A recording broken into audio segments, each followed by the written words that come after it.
All right, guys, welcome to episode number 319. It's a Cracklecast. We're back out in the ambiance of Lorraine Road. Of course, John's going to get some smoke. Yeah, A little bit. It's a little fine. bit of smoke. So we'll see what happens. It'll clean right up. It'll clean out, yeah. So we'll see if we can keep the fire going. That's great. It's just an unusually balmy 64 degrees right now in Cleveland, Ohio. So we're experiencing what's called false spring. Anybody who's ever lived in Cleveland knows that this is going to be false spring. We're going to get a second winter, and then we're going to get a drunks spring, which will be St. Patty's Day, basically. Yeah, it'll snow and... Yep, and then it'll snow one more time after that, and then there's always the, what do they call that, the one in April. There's the April snow that sometimes hits us. April snowflakes bring May showers. Oh my God, man. Yeah. So living here, this is that time of the year where you never know what you're going to get. For the past 2 days, we've all been riding bikes.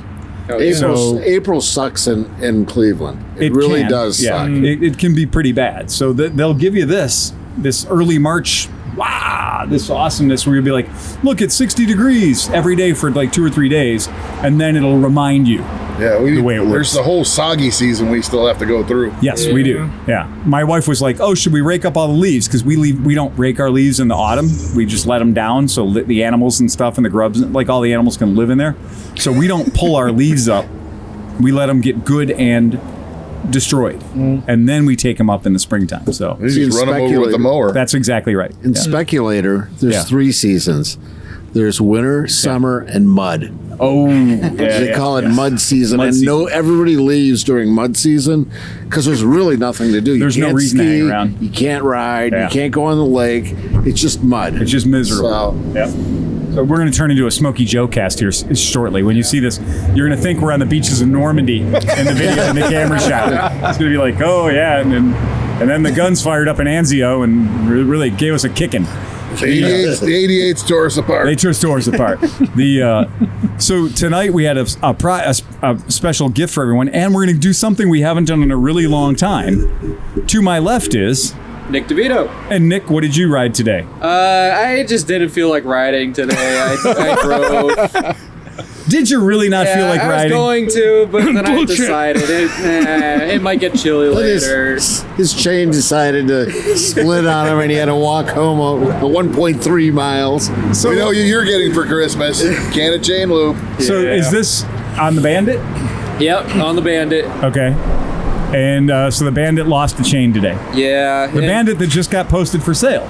Right, and I actually took it out for a little ride today, and I was going to bring it to a parking lot to take some photos of it, list it on eBay, list it on everywhere. Right. And so I took it on a ride, and I was just thinking to myself, man, I love this bike. And it was fantastic, smooth. I didn't hear the chain. No, you didn't hear the chain? Johnny Chrome.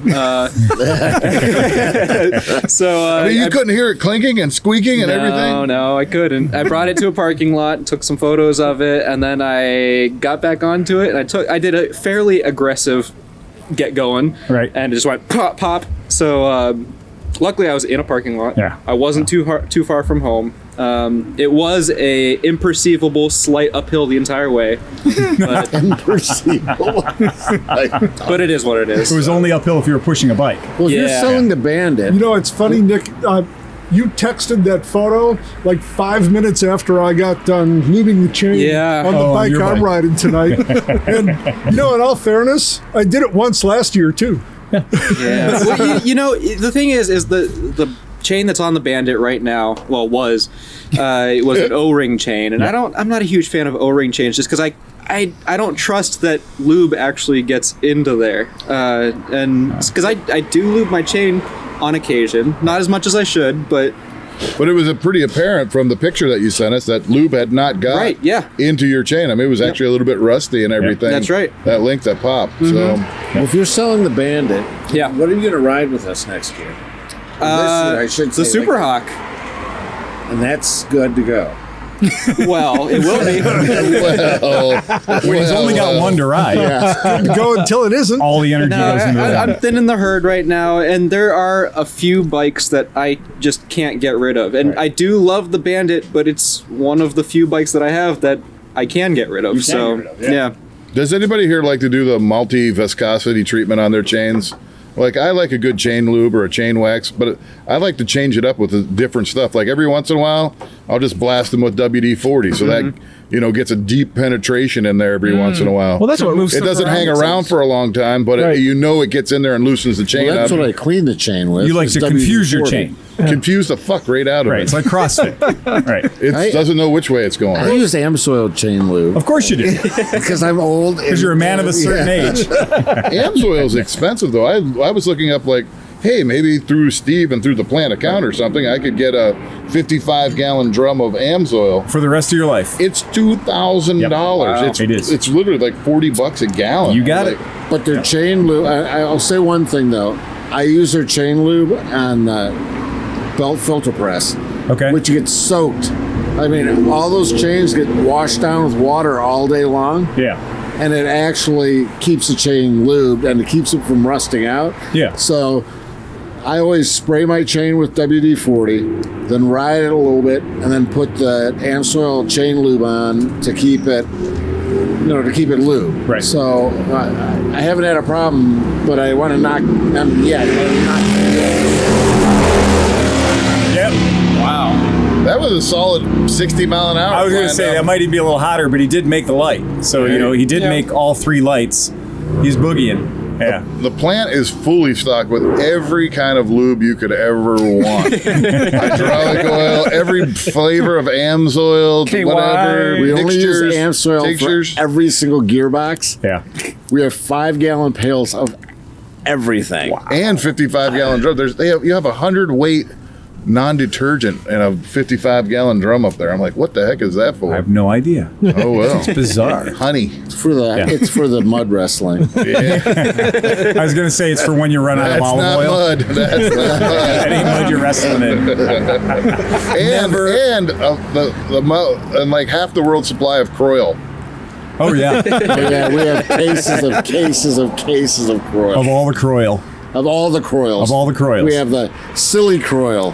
We have the Aero Croil. We have the graphite Croil. The molybdecroil. We have the the stuff you spray on to keep your cars from rusting in the winter. Yeah. We have every type of all the Croil. Croils. Nice. And so today on a freshly lubed chain to his left. Dan Kromke. Yes. And so we saw you pull in today on their Triumph, and it was like, wait, there's a cruiser pulling into the lot. What the hell? And I was like, oh, I forgot. Dan's got a cruiser. It's the only one of my 5 bikes that's actually running right now. Oh, it is? Yeah. It's. I made a similar decision the other day when I was like, well, there's still some salt on the road. Road King. So I pulled out the Road King because I'm like, I don't care what salt gets on that thing. It's a retired police bike. Soon to be Rust King. It's and it's only. I mean, my bike. Everybody's like, that bike's only a 2014, but because of its style and everything else and stuff I've done to it, it looks like it's a 77.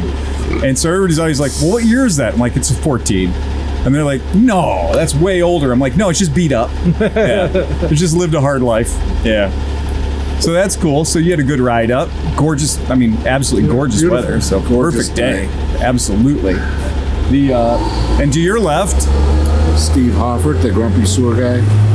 I'm not so grumpy tonight, though. He put his mouth right next to the microphone and then whispered. He did. Yeah. Was it okay? It was great. But it was like over the diesel bus launching. So it was like, I'm gonna get. I found a thing that it's an 8-output headphone expander. Yes.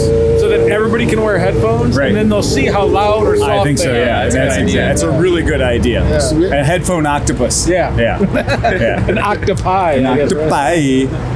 But I'm not really so grumpy tonight because I'm finally with people. Yeah. So thank God. So tell the podcast viewers and listeners about the way you feel about Zoom. I hate Zoom. I feel like Max Headroom, which is probably dating myself. No. We all know what it is. That was like the 80s, right? Yeah. Was it the 80s? Mid-80s? Yeah. Not that I don't like Max Headroom, but I just feel like I'm a picture on a screen instead of being with people that I like. I mean, I like everybody in this podcast and everybody who's not here, like Johnny Krome and Chris Smith is not here tonight, but I'll consider you my very good friends. Absolutely. And That's why we do not do it. like not being in the presence of any one of you. as soon as I knew the weather was going to be good, and this is a funny thing because we normally record Thursdays now, so we've been recording on Thursdays more frequently, but then we saw that the weather was going to be crazy good today. Tomorrow it's going to rain. And so we talked about it. I was like, well, if we want to do it tonight, I'm loving the idea of getting outside, doing a crackle cast out here the old way, so to speak, with the Lorraine Road drag strip functioning and, all the stuff people love, right? The ambiance. So Right. super cool. What did you ride today? So did you ride like 6 bikes today? I rode 6 bikes, but I rode my spade. Oh, I must say that I bought a spade from Phil. I bought the Liechtenstein. Yeah. And I love that bike. I rode that to work. Do you know what is the total? What is the total number of bikes you own? I think I'm up to 28. Jeez. Yeah. But Phil at least sells some. Like he has a store. I did, and I used to have over 60 bikes. At some point, John remembers when we had the old shop, the entire upstairs was all my bikes. Yeah. And then my garage was also all my bikes. So I had 30 bikes in my garage, and I had about 40 or so upstairs. Yeah, you have no idea what the scooter collection he had. Just the scooter area was half of the upstairs. Yep. Yeah. It was some of the weirdest shit you've ever seen. It was literally a museum to oddball, weirdo German scooters and shit. There are people who would be like, "Oh my god, you have a." Whatever. And now Oscar's got them all. So they, Well, you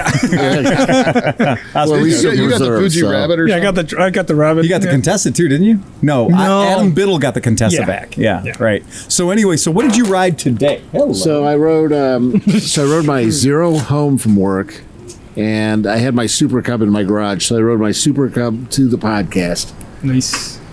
Yesterday, you rode the Super Cub all the way to Oberlin and back. I was impressed by that. Highway speeds. Wow, Right, really? The Super Cub's a great bike. I mean, it's a little bit faster than the Monkey. Just slightly faster than the Monkey. I would say like 3 or 4 mile an hour faster. But the Spade is faster than that. Yeah. But I also have not gone to full throttle yet because the manual said not to go to full throttle, and I have not exceeded the 8,000 RPM red line because it said not to exceed the 8,000. Wait, you read the manual? I read the entire manual from stem to stern. Nice. From port to starboard. And that's, from bow to jumping out of it today. From taint to tail, or no, what did they say? Snout to tail. Oh my god. from head to tail. Phil's doing fire maintenance. Yeah. He's using his Weber patented Gerber fire tongs. The Gerber fire tong. Oh, jeez. I was man. If I got it, they're good for it. I was almost going to go buy some hot dogs and buns and stuff so we could roast them on the fire. It smells like some strange chemical is burning in that Now I'm drum. thinking that would not have been a great idea. My tongue is tingling right now. Some special sauce. Yeah, there's a little extra something going on in there. Yep. Yeah. A little extra It's all something. the fluorescent It smells like, I was gonna say smells that, like yeah. sneakers are burning. It'll be Well, fine. I mean, sorry, tennis shoes. Yeah. Or Yeah. Air Jordans. I'm going to tell you, I don't know. I mean, we can tell you that that burn barrel has been catching cardboard. 1 or 2 fluorescent tubes have been broken in there by accident. It must be the mercury. Yeah. Totally the mercury. I Yeah. feel like the Mad Hatter right now. So you ride your Zero today too? Right, and I love that bike. I mean, I hate to say it, but every time I want to sell a bike and I ride it, I don't sell it because I don't know if it's the bike. Falling in love again. Right. I think I just love riding. Yeah. And so it's the feeling of riding. It doesn't matter what you're riding, except, of course, for any CM Honda, which I will never ride. I mean, I hate riding those things. Your feelings are pretty solid on the whole CM Honda world. Yeah, but everything else, if I want to sell a bike and I ride it, I don't want to sell it anymore because I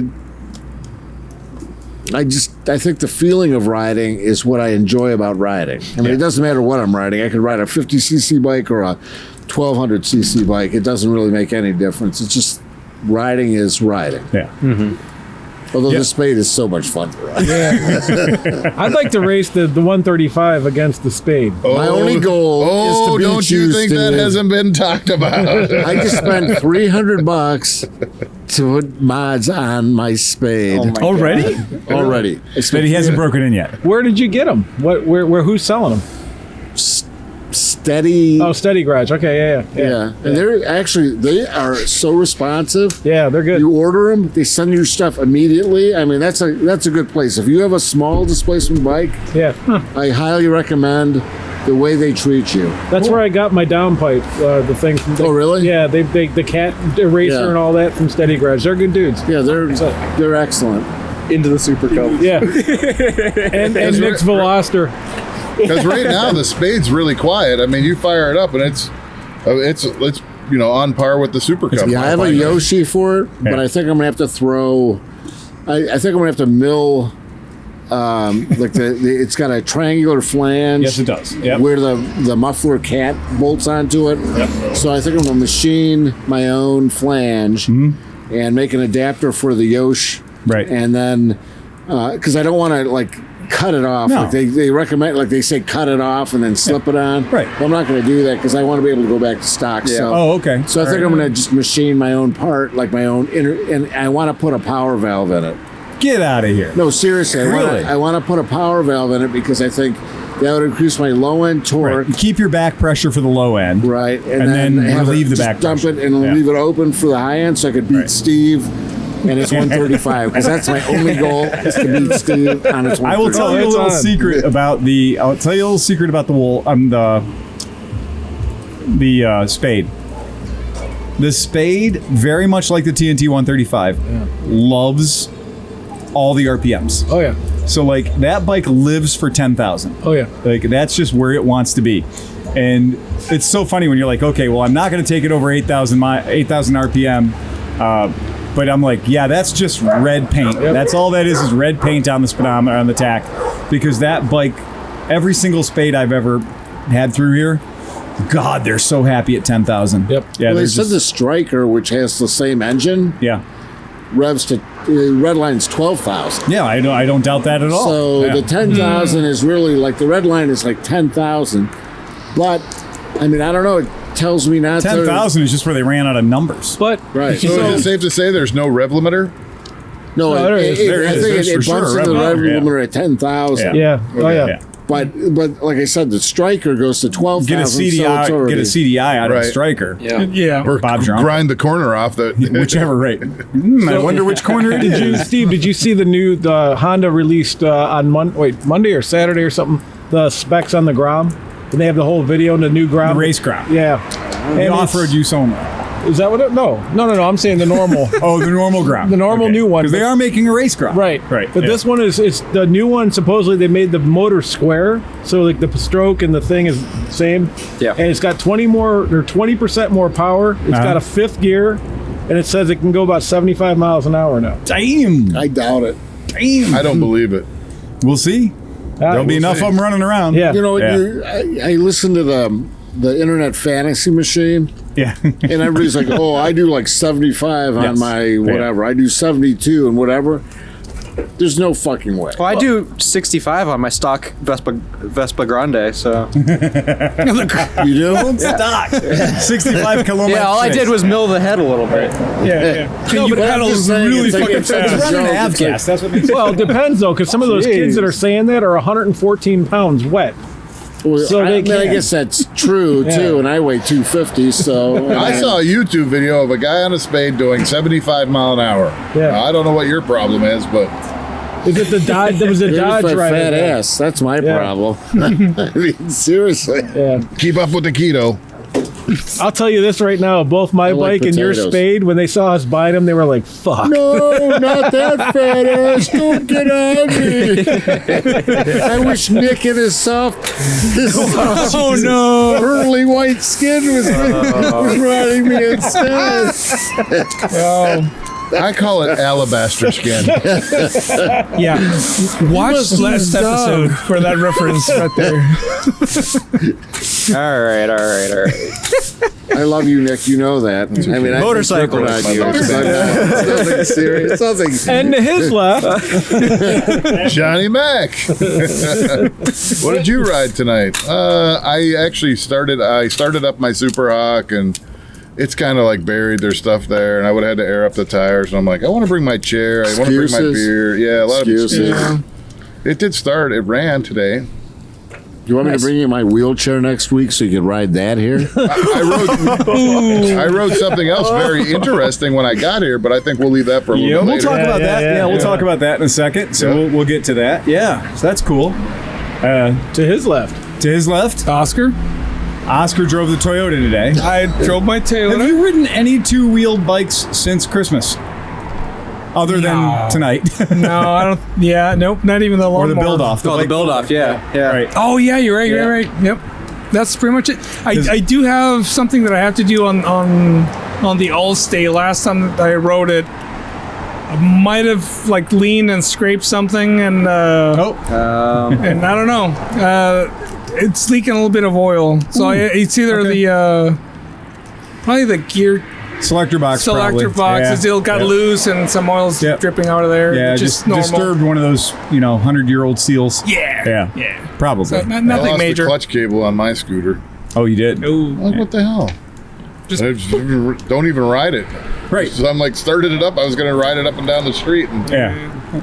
The clutch just broke. Clutch cable just broke. I tried to ride my PC800 home, and so I put a new battery in. I bought a battery Right. from you guys, and I put it in, and I started up perfectly. I mean, I was ready to take it out, but all my electrical didn't work. Oh, shit. Because one of the guys who worked, Mike, needed a radio. I'm sure for he's his a car. listener. I had a radio in the back, and I'm like, I never listened to the radio. Right. So you could have the radio. Well, he pulled the radio out, but he left all the wiring like frizzy hair. I mean, he pulled all the wiring apart instead of like, you would think that he would just unplug the radio. Unplug the radio. well, no, he needed the harness. Take the radio. That's true. All he had to do is snip it. Yeah. I mean, all he had to do was just snip it. Yeah, what the hell, Mike? Come on, Mike. No, but so all the wires, so I look in the trunk and the wires are just they're all like random colors because I have my heated grips, I have the voltage meter, I Holy have all this shit. other shit in there, and it was all run into the trunk, and then I had a junction, Right. and then I ran it back into the PC. So then I'm like, okay, it took me a half hour to figure out all the wiring. I get the wiring all back together. I'm like, all right, I'm gonna ride this thing home. Right. Get on it, grab the clutch, right to the handle. Right to the grip. And there's no fluid left No. in the clutch. No. Then I can't get the screws out because they're totally They're corroded out. right. Yeah. Oh, man. Let me work on that. PC800 woes. I got Government this. job for you tomorrow. Yep. Steve's gonna have all his bikes mint, running perfectly. Exactly. Wow. And then John's gonna go to take his next test, and he's not gonna know anything. He's been working on It's motorcycles. going to be like What? Honda 10.1 compression. This isn't what I thought this would be. There's no questions about the Hondas on I'll take here. the test for you. And now what? 29 minutes in the podcast. To his left. Steve's sleepy, and I had too much gear to bring, so I couldn't ride. But I did for the first time ever. Even though I tried to store everything properly, Right. my FJ09 started with a half a push of a button. It was like, Nice. it just worked, and I was Just like, fired right up. yeah. Does it have that delay start thing that Suzuki has, or are you like a neophyte? It's the button press, the button Yeah. start. You just have to press the button and it starts. Yeah. Right. It is. We can tell you how annoying it is because that new Kimco scooter, that AK550, that's got keyless start. Like, there's nowhere on the whole fucking motorcycle you can put a key. Right. Nothing. It just has a key fob. And the key fob has one button on it that does nothing except light a red light, little LED bulb. On the key. It's got that weird thing that if the key fob's not around, it just like rotates. Yes. With No friction. resistance. So it's the strangest thing. You can just turn the knob that selects thing like a Harley Davidson. Yeah. You can just turn the knob wildly until you press the on button and the key fob's near. Then all of a sudden, magically, there's resistance. Huh. I don't understand. How can there be no resistance and then there's resistance? Like it just creates a switch. A switch gonna that didn't fuck up on exist. you. Nick's brain was like, Interesting. Yeah. Later. It's really fucking weird. I gotta see this. You can sit there and spin it like a roulette wheel, and it does nothing. Some old magnet thing. We might have to take it apart. No, it's very, very interesting. Seriously. Give it time. He'll be It's- taking one apart. Yeah. I've never seen anything like a switch like that. It spins freely until you literally press the button summoning the electrons. When you summon the electrons, then it becomes a switch, like an 8-position switch.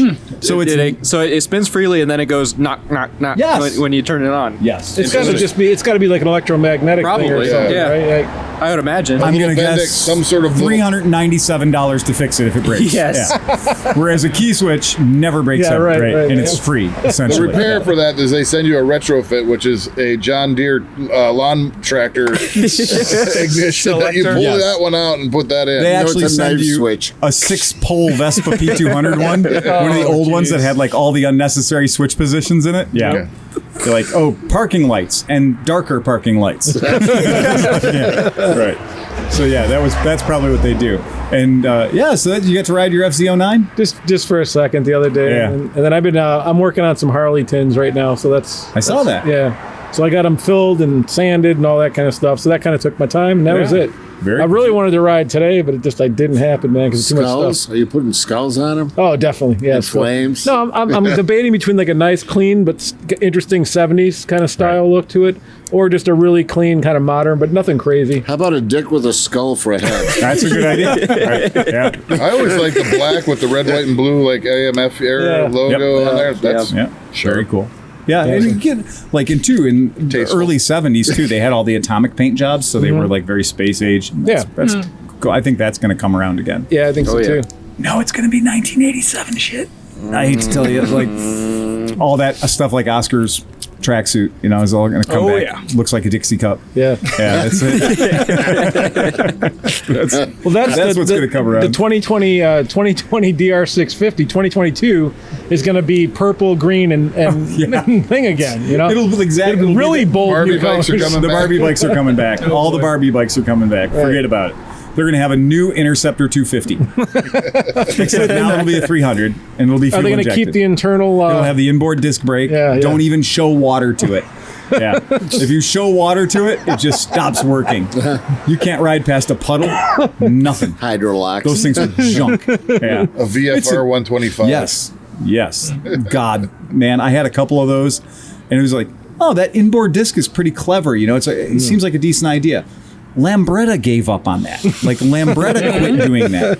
Do you know how bad something has to be for Lambretta to give up on it? Yeah. No, fuck that. They're a plumbing company. Well, that's what I got. I got all on the hog about trying to get a Lambretta. I was like studying them and looking at them and stuff. I got a garage full of them. Yeah, and then you start to read. Yeah. And then you read.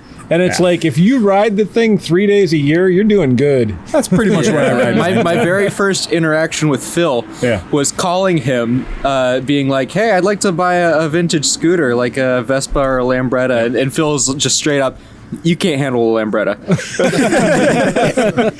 Just don't. But you know what, Lambretta- Nick? I think you could handle a Lambretta. Now he could. I don't want to handle a Lambretta. A Honestly, Lambretta is fantastic if you just assume that you're going to have to tear it apart, rebuild the motor, Yeah. put all new seals in it, Yeah. and go through it properly, and then they're fantastic. I actually like Then they're them fantastic. way better than a Vespa. They're fantastic for about 3 days. Yeah. Wait, somebody who owns Fiats doesn't want to. Well, here's the thing. At the time, Lambretta. well, and I bought that pair of Riley 200s. okay. No. No. No. Just Okay. Yeah, but I bought that pair of Rally 200s and I rebuilt it and that was an experience. Prior to that, the most I'd done was like rebuilding a CB 750. And that's not nearly enough experience. Right, a for Lambretta has like 1,000 bolts to hold an engine cover. A Lambretta has 1,000 bolts to just hold the floorboards on. That are actually stamped into a Vespa. Right. How many screws does it take to hold the floorboards on a Vespa? Exactly zero. Yes. Exactly. If you didn't own an impact driver before you started working on a Lambretta, you will own one by the time It you're is done. so. Lambrettas, just for the people who are podcast listeners at home, when you say, "Oh, he was into scooters," then you have to clarify that by saying he was into vintage scooters. So you're like, okay, he's into vintage scooters. That makes it like a little cooler, right? So you're like, oh, he was into scooters, not Tupperware kind of thing, but vintage scooters. And then you go, oh, he's into vintage scooters. Oh, really? They're into vintage scooters. That's interesting. That's great. He was into Lambrettas. Whoa. Whoa. Are you? Wait, Lambrettas? Yeah. Like, seriously, when you go to scooter rallies, at the first rally of the year, that's when dudes bring out their Lambrettas. And sometimes they come off the trailer. Sometimes they don't. Right. Sometimes they get ridden around the thing twice. And then the next time out, they bring the Vespas. Right. By the end of the year, it's all Vespas. There's not a single Lambretta there. Yeah. Pittsburgh has an inordinate number of Lambrettas in it because the dealers, I guess, in Ohio and Pittsburgh were really big on selling Lambrettas. They did well. And so we have an unnatural concentration of Lambrettas right here. Go get him. Oh, he's booking him. He's going after the kid on the old man on the bicycle that just crashed on our podcast. I didn't want to say anything because he's one of our regulars. Okay. And he may have just done that for attention. Really? He may have done that so we'd say, hey, are you okay? And then he would be able to interact with us and beg money or cigarettes or beer or whatever. Okay. That may have been a Chevy Chase fault. It was very convincing. He's good at it. Yeah, he's good at it. I mean, But he was like driving pretty erratically there. Like, in the street and stuff. No, he saw a bunch of people and he figured if anybody says, are you okay? He's going to panhandle us hard. Gotcha. Yeah. So that's the equivalent thing of running against a car windshield or something. We've been here a few years. We know the regulars. But I mean, I like Lambrettas. I rode Keith's Lambretta at band camp. It would be 2 years ago now, and it was just like wheel spin across the entire field. So, I mean, I guess that's cool. The deal with Lambrettas is just that instead of being like a direct drive motor, they actually have an enclosed chain. So the motor's central to the bike, sort of in the middle, right, and then it drives through a chain system with the transmission in the back. Right. And a Vespa has the motor offset to the right with the transmission hooked right to it. Right. There's no drive chain. It's direct out of the, essentially goes from the crank through the gearbox to the output shaft. Right. So there's nothing in the way. And we checked it out and I'll lose the number, but there's like 197 more parts in a Lambretta than there are in a Vespa. Yeah. The best part that I liked is on the Lambretta, if you want to replace the seals or take the crank out, there's that one little ring cover thing. And if you think it's a pain in the ass to get out... It's called the mag flange, the magneto flange. Yeah, if you think it's a pain in the ass to get out Japanese JIS screws, try 8 really shallow slot head fucking screws right around this thing that if you touch it with anything but an impact driver with the proper fucking thing, you've already fucked up. You literally need to have an old impact driver that has the old bits, and then you need to have like a 19-ounce dead blow hammer, little mini sledge. Because anything else breaks it. You hit them and they actually crack because they're slot heads. And then if you don't hit them hard enough, well, then they cheese out, and now you're fucked anyway. Good. They're garbage. I mean, I own a bunch of Lambrettas, and I'll be the first to tell you. There's the one guy who was the Lambretta guy who came up and was working in the shop that one day. Not Pittsburgh Paul. No.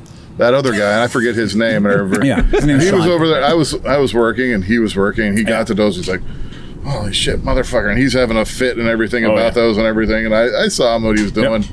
So then he fucked off for a while or whatever. Right. And while he was gone, I went over there and I was like, punk. Yeah. punk. Yep. And I went around all of them, and I went back, and I didn't say anything. No. And he came back, and he's like, oh. They magically loosen themselves. I just didn't tell him. Yeah, and it's just, you He know, was thinking back to every word he said, trying to remember it, so Right. he could have like the secret combo to make it happen again. how did I magically loosen those bolts? What Yeah. combination of swear words? Yep, that's it. And he looked over at me at one point, and I was like, yeah, well, Yeah, I helped you out a little bit, buddy. You just basically, that's what you just described, like TikTok comedians. That's what they do now with their girlfriends. Like, they'll put a bowl in the dish and then hide, Right. and she's like, "Where did this come from?" And that's now humor. yeah, that's yeah. Welcome to the fucking internet. This has become TikTok, we have the become a place- culture of very low a standards. place where intelligence has gone to die. Yes, it is. Idiocracy is starting to seem like a better option. It is really. The songs are pretty catchy, though. Let's all I do just sea like the shanties. look of Lambrettas. Well, that's always been the they're thing is- narrow. They look good. Yeah. They- Yeah, in 1962 when they started the Slim Styles, that's the Series 3 Lambrettas, they're really sexy. They're really, really pretty. And the slightly earlier ones kind of look like a duck-billed platypus, but they're Yeah. kind of sexy. Yeah. Yeah, they're all right. Have a lot of people ever done swaps where they've completely taken the drivetrain of a Vespa and stuck it into a Lambretta? Or is Yeah, that like sacrilegious? there are those people that have done that, and we all make fun of them. Okay. Like, yeah, I mean, you'll eventually see like the Vespretta. Yeah. There are people that have taken a Lambretta and then hidden under the side panels will actually be a Vespa motor. Right. Because they want to get there. Does anybody ever go the other way, Yes, like a absolutely. Lambrespa? A Lambrespa, where they take a Vespa and they put. Well, you see the Vespa being a hollow monocoque chassis. Yeah. Yeah, there's a lot of room. So there's really not a good fixing point to break Yeah. to get it into the chassis, and because the Lambretta piston is directly in line with the frame. longer, Well, right? and a Lambretta engine's really long. isn't Longer it? motor, yeah. Yeah. Long. Yep. I feel like Lambretta, though, there's been some really exotic ones. Like, I know just from the like, didn't they make a twin cylinder? They like did. Somebody, So they somebody did, built and right, and that's oh shit, I'm Imola, the Imola kit, and so I mean there are Lambrettas historically. If you go to the Vittorio Tessera Museum in Milan, they've got every single Lambretta prototype that was ever done. He's the official keeper of all the things. And go online, and if you are at all interested in weird scooters, he's got the Honda Juno. He's got all the kick-ass, super, super weird, like they made one of these. Junos were cool. Oh, very cool. I love Junos. And he's also got the Lambretta racing motorcycles where you look at it and you're like, that's a Moto Guzzi. Well, it is. It's a Moto Guzzi, but it's got two Lambretta pistons instead of Moto Guzzi pistons. And because technology back then was just shared. So it was just like, oh, well, what do you got? Well, this is what I got. Would that Okay. have been a two-stroke or a four-stroke? I believe the one that's in the museum is a four-stroke, but again, don't quote me on That'd that. be pretty interesting. A large displacement V-twin two-stroke. Of course, right? Yeah, giggity. Yeah. I don't want to be I involved. wonder, 250cc large displacement, 250cc shaft drive two-stroke, and if it was a boxer motor, It would be a Juno. no, it would be a Velocet Viceroy. Velocet Viceroy, yeah. because I had that bike. I The rode it Juno's around. a until four-stroke, but it's also a boxer, right? What's that? The Viceroy was a The two-stroke? The Vice-Stroke, yeah. The Juno's a four-stroke, but it The also Juno's a has four-stroke. It's yeah. also a boxer. You got it. Yep. Yeah. So that's one of those, if you can think of it, people have done it. Yeah. One of our podcast listeners actually sent us a question. He said he's building a project bike, Uh-oh. and his project bike has got a very strange requirement because he's taking what used to be a standard Honda laydown motor.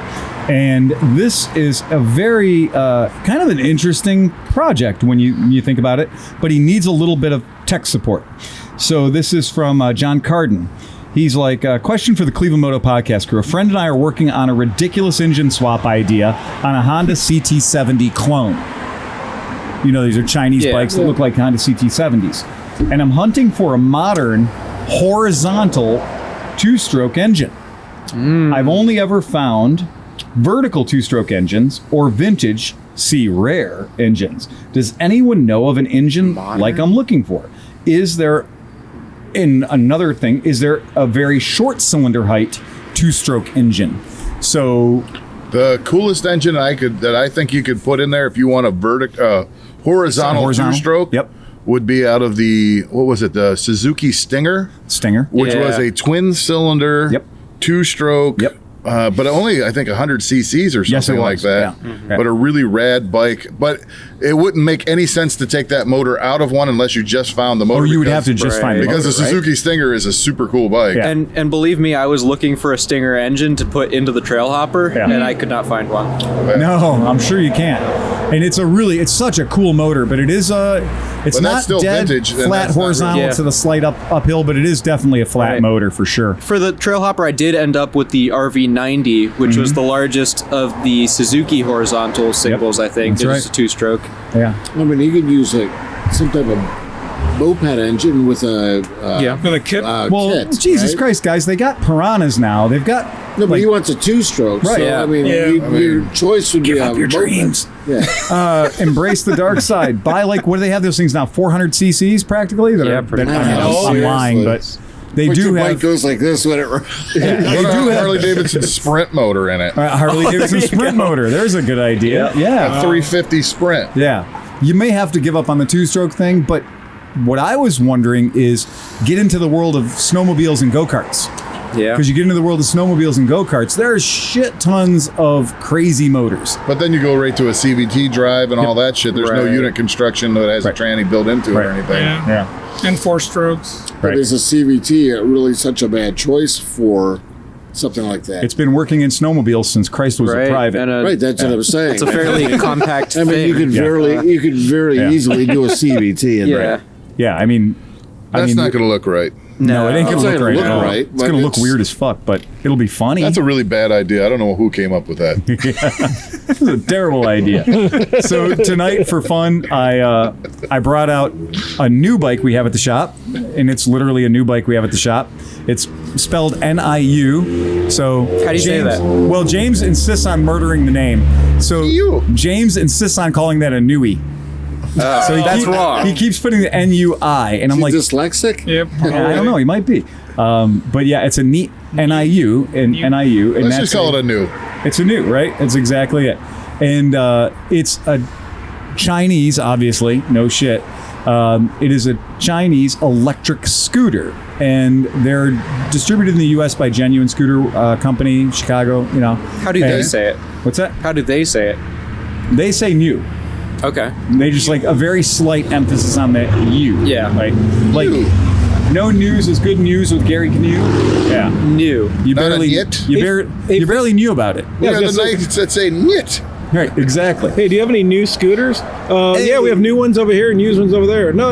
I'm looking for a new scooter. A new Oh, you want a scooter. Riker, I barely You knew just her. came up with their marketing campaign. I think Yeah. you did. Yeah. Yeah. And so they're just that kind of a thing, and they come in every possible different shape and size. I mean, they're what's that? What you doing?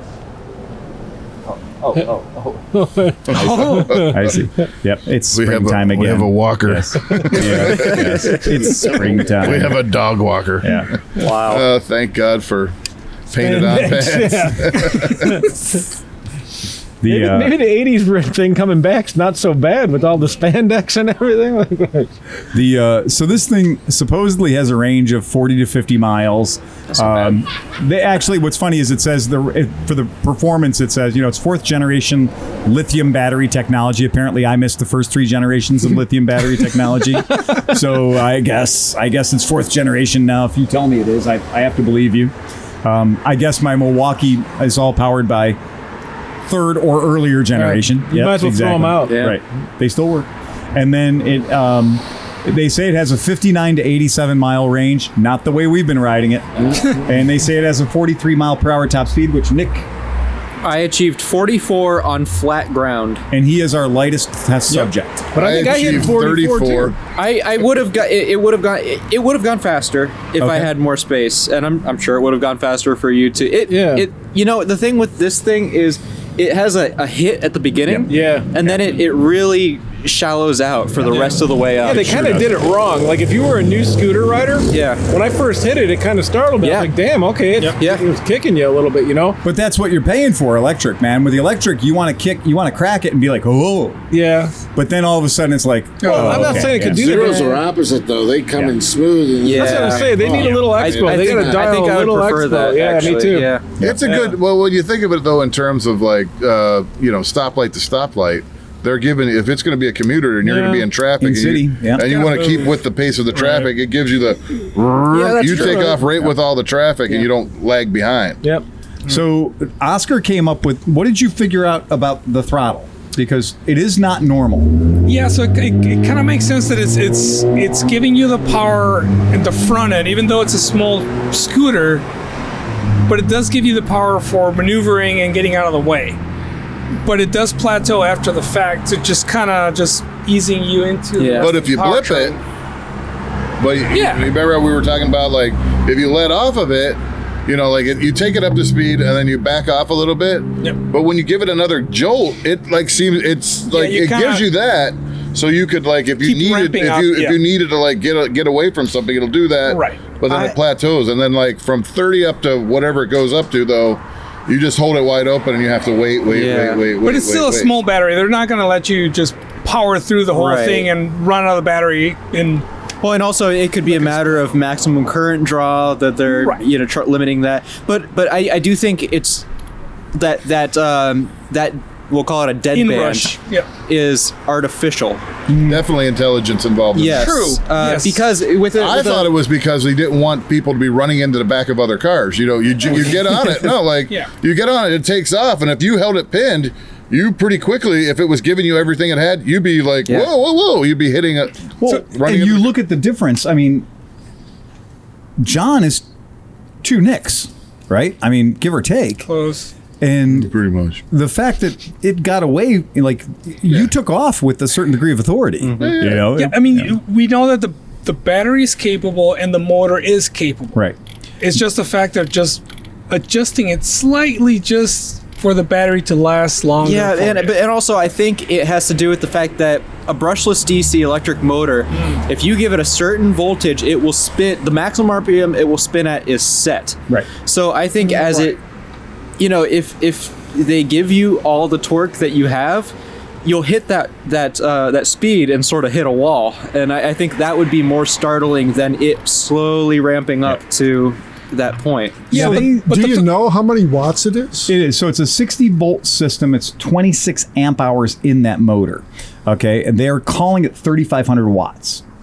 So that's what they're. I was guessing it was like about a 4,000 watt. Yeah, motor. so they're calling it a continuous power output of up to 3,500 watts. And so that's what they're advertising the thing at. And it is a Bosch motor. I looked up the part numbers. It's not fake. It's not, you know, it's not badge engineering. It does have crazy good brakes.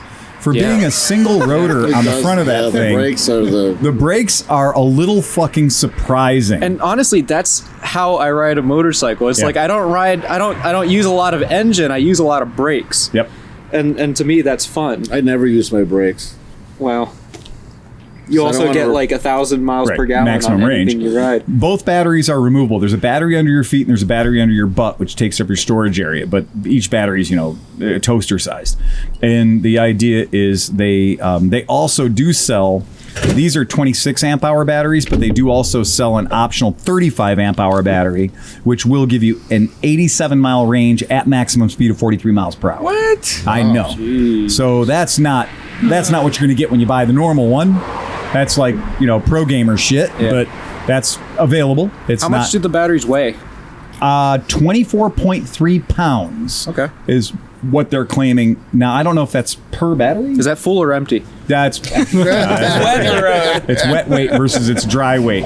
So yeah, and but they claim it's 18650 lithiums are inside, so it's not flat pack technology. It's regular.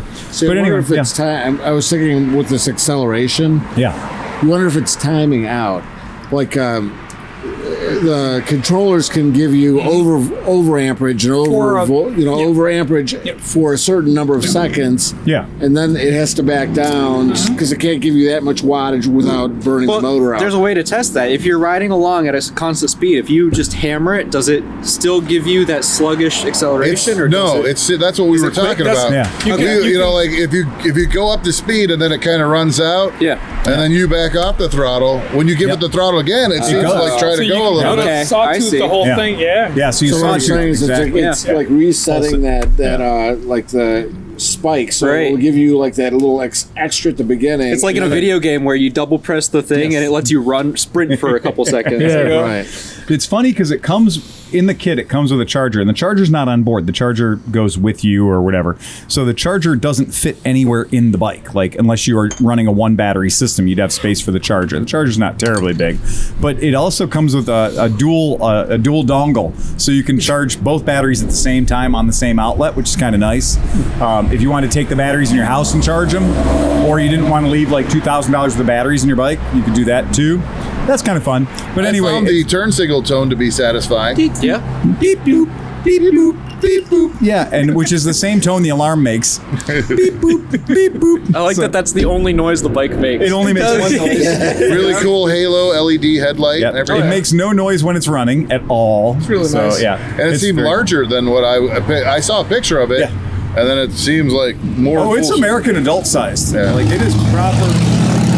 It is proper Wisconsin rated. Like It's got a really legit. good brake light too. I mean, a very bright brake Bright light. as shit. Everything's bright. And the turn brakes signals are fucking offensive. ridiculous. Oh yeah, Yeah. no, the Brakes are awesome. Yeah, I believe it's a triple piston caliper on the front, which is unusual, but it has 3 distinct driving modes. They say it's e-save, which is, I tested it today, 17 mile per hour top speed. Totally useless. Don't ever use it. Yeah. Dynamic, which it says perfect for everyday use. If you never want to go over 27, don't That's use it. moped Yeah. mode. And sport, which is what you're going to use it in, Right. just rip the knob off. Just stick it to sport and leave Do it they there. have various regen settings? Or I have no idea, Yeah. and I don't know anything. I can't find the word regen anywhere in their marketing shit. Oh So- yes, thank God she's coming back. yeah. So I don't know what that is.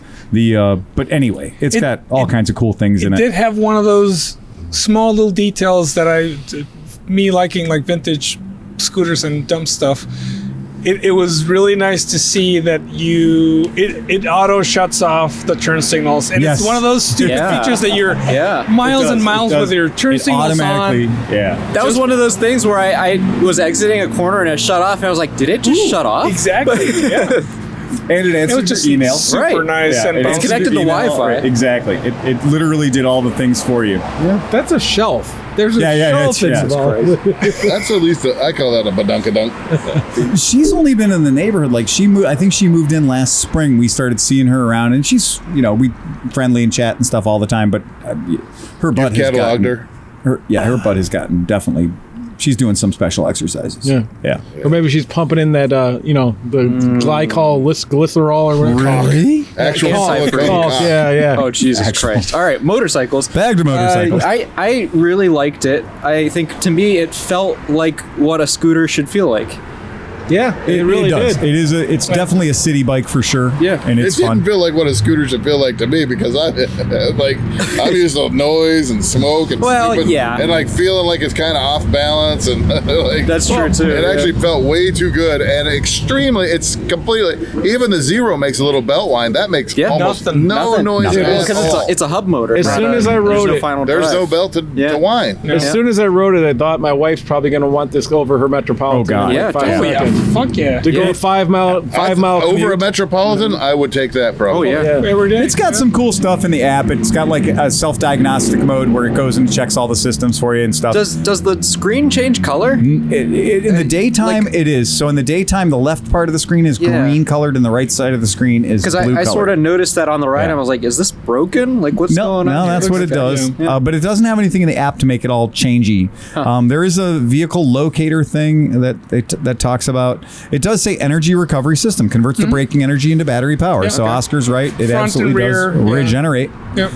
So that's cool. I think every bike though should be like the Tesla's car where you could just hit a button, it'll go into demo mode and like play a song, and all the lights will doors go. open and close It'll and do shit. like this Yeah. little thing. It like, stands up, kicks the side stand off, and rides around in circles. yeah. Well, they will. The self, what do you call them? The self-riding scooters they have coming up. They'll do that. I'm sure. It does they'll- say that it has a combined braking system. So really? it does, yeah, for reals. I was able to effectively do Yeah. infinite numbers of stops. Well, and I was able to skid the rear brake. Yeah, you can skid the rear brake a little bit. But it will not do a smoky burnout. No, Yeah. it will not. So if will you're do a if stoppie, you're though. touching the front brake, it will not let the motor go. So you can't have fun with that. It does have 2 proper big rear shock absorbers.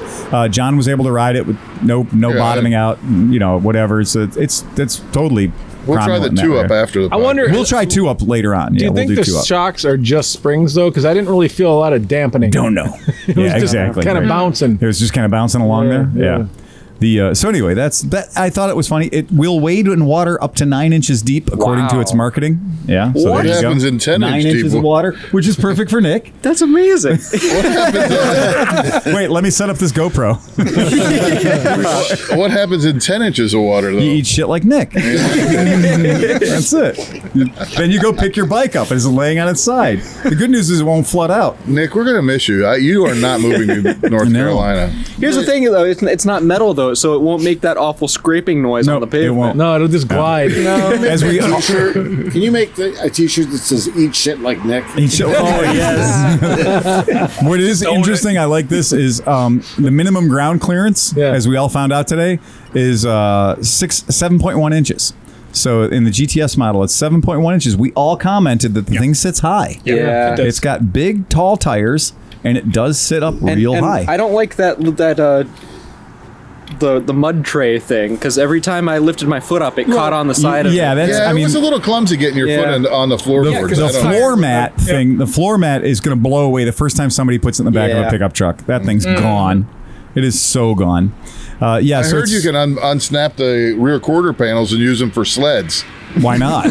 Here in Cleveland. Just like you could totally, because that's just like a lunchroom tray. Yeah. Oh, yeah. Right, don't keep it outside in the winter, or the neighborhood kids are. They're going to be gone with that. So If it tips over, it's going to slide all the way down the street. You know what it kind of looks like? It looks like side bags on a big touring bike that they just smushed into the bike. It does. Just pushed them in. Well, and it's funny because the back of the scooter ends, but the back tire keeps going. Yeah. So even though they just didn't build enough scooter for the, They just added a fender. It has 14-inch wheels. I think they designed it for 10-inch wheels.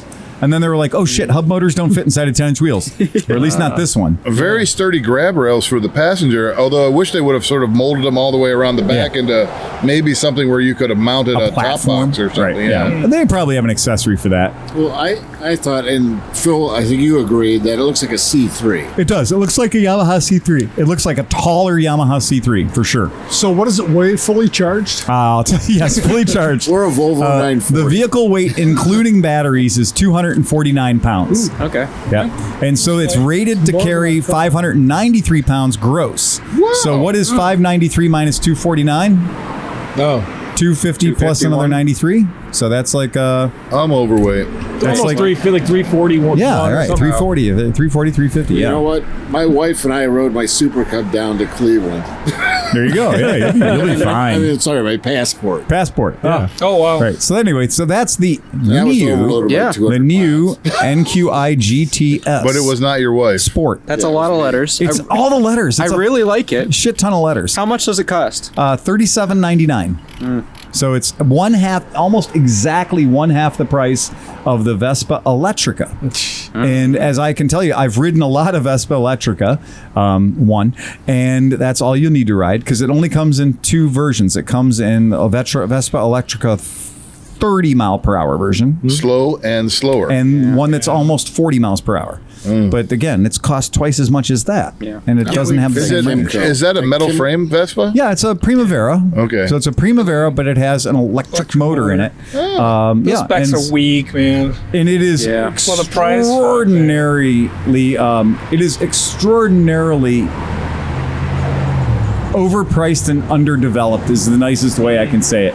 Is it a hub motor, just like that, or You know what? I will pull that up because Look at I'm the just back dying wheel, to know. It's definitely No, a he's hub talking motor. about the Nope, Vespa. the ones, Electrica is not a hub motor. The Electrica is definitely not a hub motor. Yeah, the We're Vespa. talking Yeah. about this. And the and so it comes in two versions. The Electrica comes in a 45 kilometer per hour version and a 70 kilometer per hour version, which is claims to be a 75 kilometer per hour, but 70 kilometers per hour is near as you can say 42 miles per hour, right? So the Electrica 70 kmh that I rode didn't really like 40 miles an hour. Like 40 miles an hour wasn't really within possibility of doing it.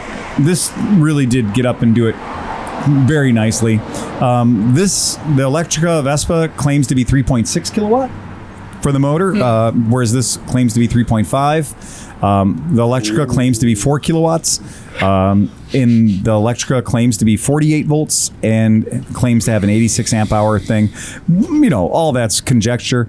The range seems to be the biggest thing, and I think that's what it's going to come down to, is going to be what your actual real usable range of the thing is going to be. So that's... So what about Seems the like it'll charging? be 40 based on like our current riding now. Yeah. Which Yeah. I'm sure that everybody in sitting here was full throttle the whole time. Nobody who rode that bike tonight was doing anything other than maximum. I did about That's half just what you throttle would do for on 3 that.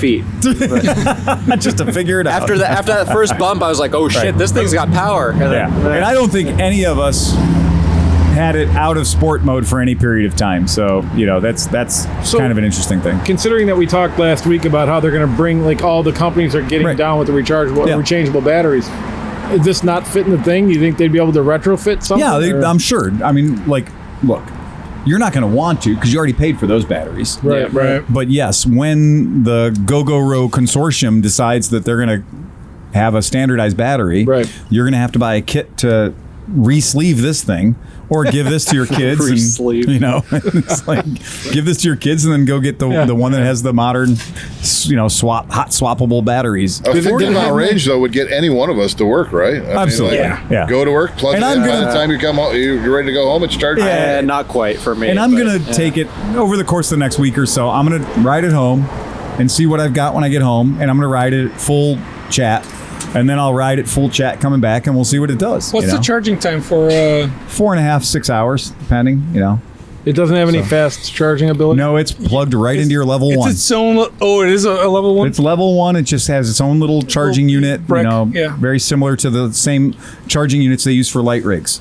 Okay. Yeah, the charging system is. I wonder if we couldn't use, like, hobby ones, like, you know, like Oh, I'm sure. Oh, there's no doubt in my pump it at mind. like 10 amps. The thing that I found interesting, and Oscar pointed this out, is the battery only has one connection Right. on that corner. Yeah. And it's like, Yeah. how does all of the power go through a cord Yep. that big? And We it's- all know. We all know that if you want to make more fun, you need thicker wire. Yeah. So for more fun, you 12 need gauge. thicker wire, right? Granted, it is only like maybe 1.5 horsepower. Right. But Well, it's But is it derated with one battery? I don't know, and we're going to find out. So it is Yes. a 2-battery system, but it definitely says everywhere Yeah, that it's you good. can run it on one battery. And I tested it yesterday when I was putting it together. Again, we used the AVE principle. We took it out of the crate. We didn't read any manuals. We just started slinging shit together. And I didn't want to look at a manual. I just wanted to see. Good engineering means you can do it right the first time. And I did. And everything went where it was supposed to go. I couldn't have fucked it up. It was unfuck-upable. So you And- didn't talk to your Mexican manual? Right. manual? Manual. Did you have to take the tail section apart to put the side panels on? Yeah. Fuck that. That's bullshit.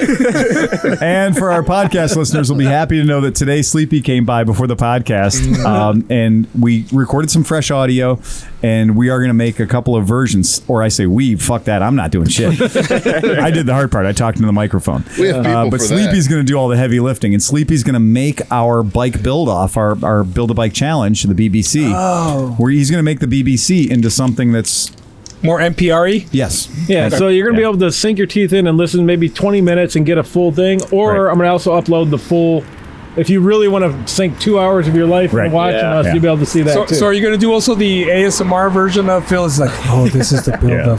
They're getting And just Exactly. to mention the Unkie Phil Stater conversation. The just Stater, dropped. dude, that fucking, to date, I haven't listened to that. you haven't watched that's it? a good one. I The started, Moto I stories with didn't- Unkie Phil, like you losing Sydney is a great story. That's a good Dude, one. listen, I was telling Phil before you got here, like, you know, I'm there when we're shooting them. So when I'm editing them, most of the times I kind of snicker, but I'm not full on laughing.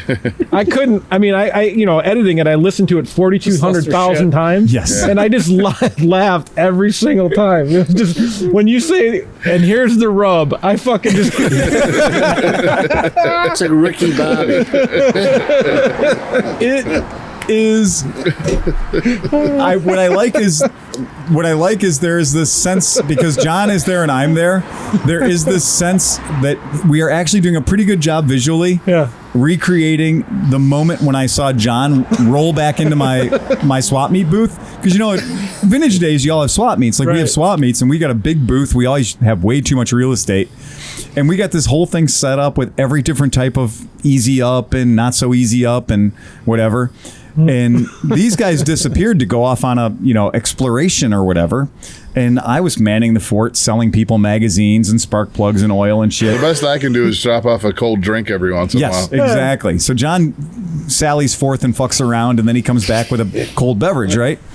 And then he's paying his dues so he can not be in the booth. But like when he took off with Sydney, I was like, great, now you leave me alone. The only girl within 700 miles is now gone, right? That's why we brought her. Eye candy for the booth. And then John fucks off and then comes back and he's just a shit show. Like you were wearing like white shorts and your white shorts were just covered in mud. Yeah. It was a mess. You were so broken when you got back. It was just fucked up. So Here, take her back. I can't handle this. But even better was you were like Phil, He fucking the air fuel mixture on your fucking drinks was perfect. You weren't too lean, you weren't too rich, you were fucking in the pocket. Yep. So when you were telling the story, it was the good version of John telling the story. Yeah. Like if you would have just tweaked it that much more, it could have gone south. It could have gone White Lightning and Chocolate Thunder. In fact, when it came to those drinks, I was taking all comers. That's all I'm saying. They were and here's fantastic. the thing. So John said he doesn't remember that one. I still have one more. There's one more coming. I'm just afraid because my daughter's been listening to these. Okay, Jesus. The Stater one. Maybe she'll get blocked out for. The Stater one is so good from a technical standpoint. I'm so happy with the Stater one. Mm-hmm. John showed up to play. Like literally, we covered a decent amount of being a Stater. I just like I liked when you actually said, "Why is it called the Stater?" Yeah. You're like, "Oh, I like this. This is my favorite thing in the world." Stationary rotor. I love weird words that are just fabricated. Like a fabricable word is one of my favorite things in the world. Like a starterator. Like to me, like the whole idea of a starterator. Yeah. I'm like, oh, that's great. Yeah. Or the enter starter. You know, there's all these different weird. Don't call it a charging starting dynamo. No. Call it a starterator. A starterator. Right. Because a charging starting dynamo is a lot of words. But you say starterator. Sounds good though. Charging starting dynamo could be in the Star Trek Discovery series. Right. Yeah. That's I like Tig Notaro could say that shit. Yeah. That'd be a great name for a bike, the Dynamo. Especially an electric bike. I'm pretty sure they're already out there. So we'll look that up. So did get notice in the recovery. So we are going to address for a second AIM Expo. So AIM Expo has been in Las Vegas. AIM Expo's been, I've been to them in various different places, but they have been in Columbus here recently. And so they have changed the date. They've launched their third or fourth save the date, January 19th through 21st. So since we don't have an indoor motorcycle show to go to anymore, because Cleveland got fired.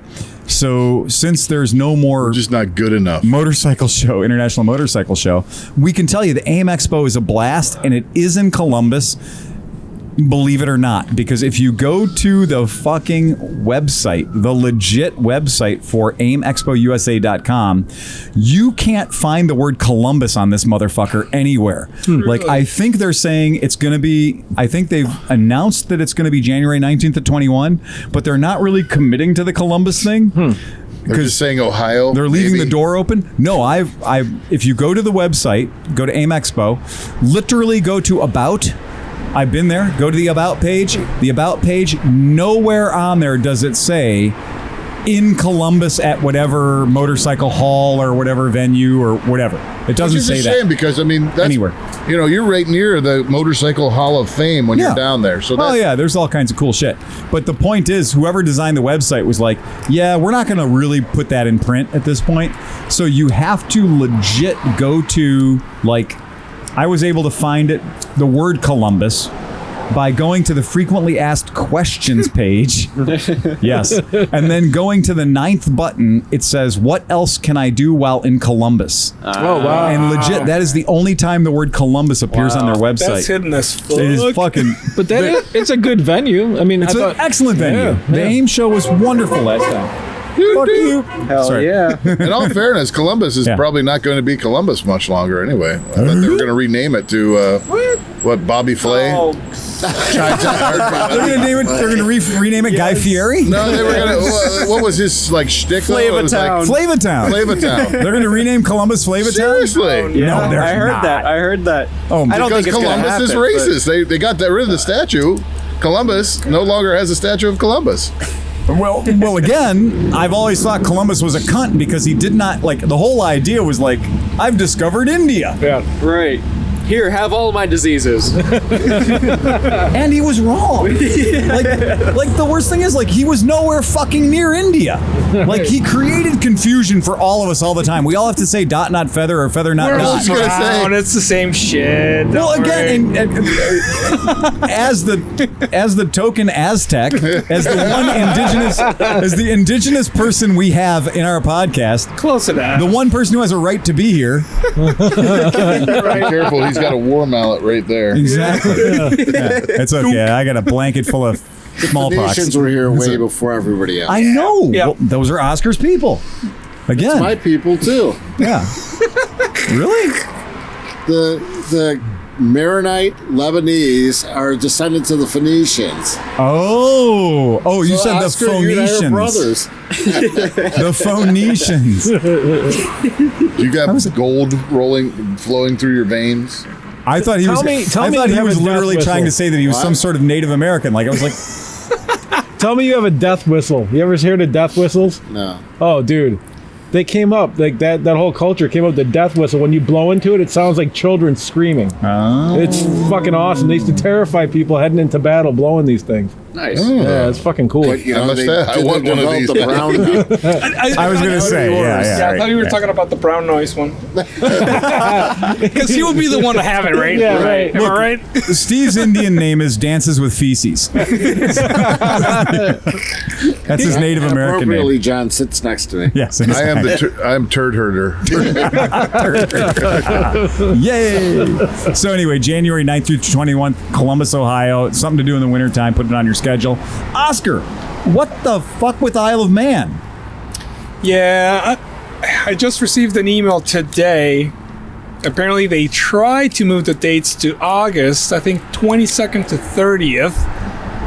Oh, and by the way, they just released the email saying, yeah, we just canceled that one too for 2021. So officially, 2021 is going to be Isle of Man-less. It's gonna be Wow. Isle of Manless Second year again. in a So row. 2 years in a row. God, that's Been a long fucking. By then, everybody will be vaccinated.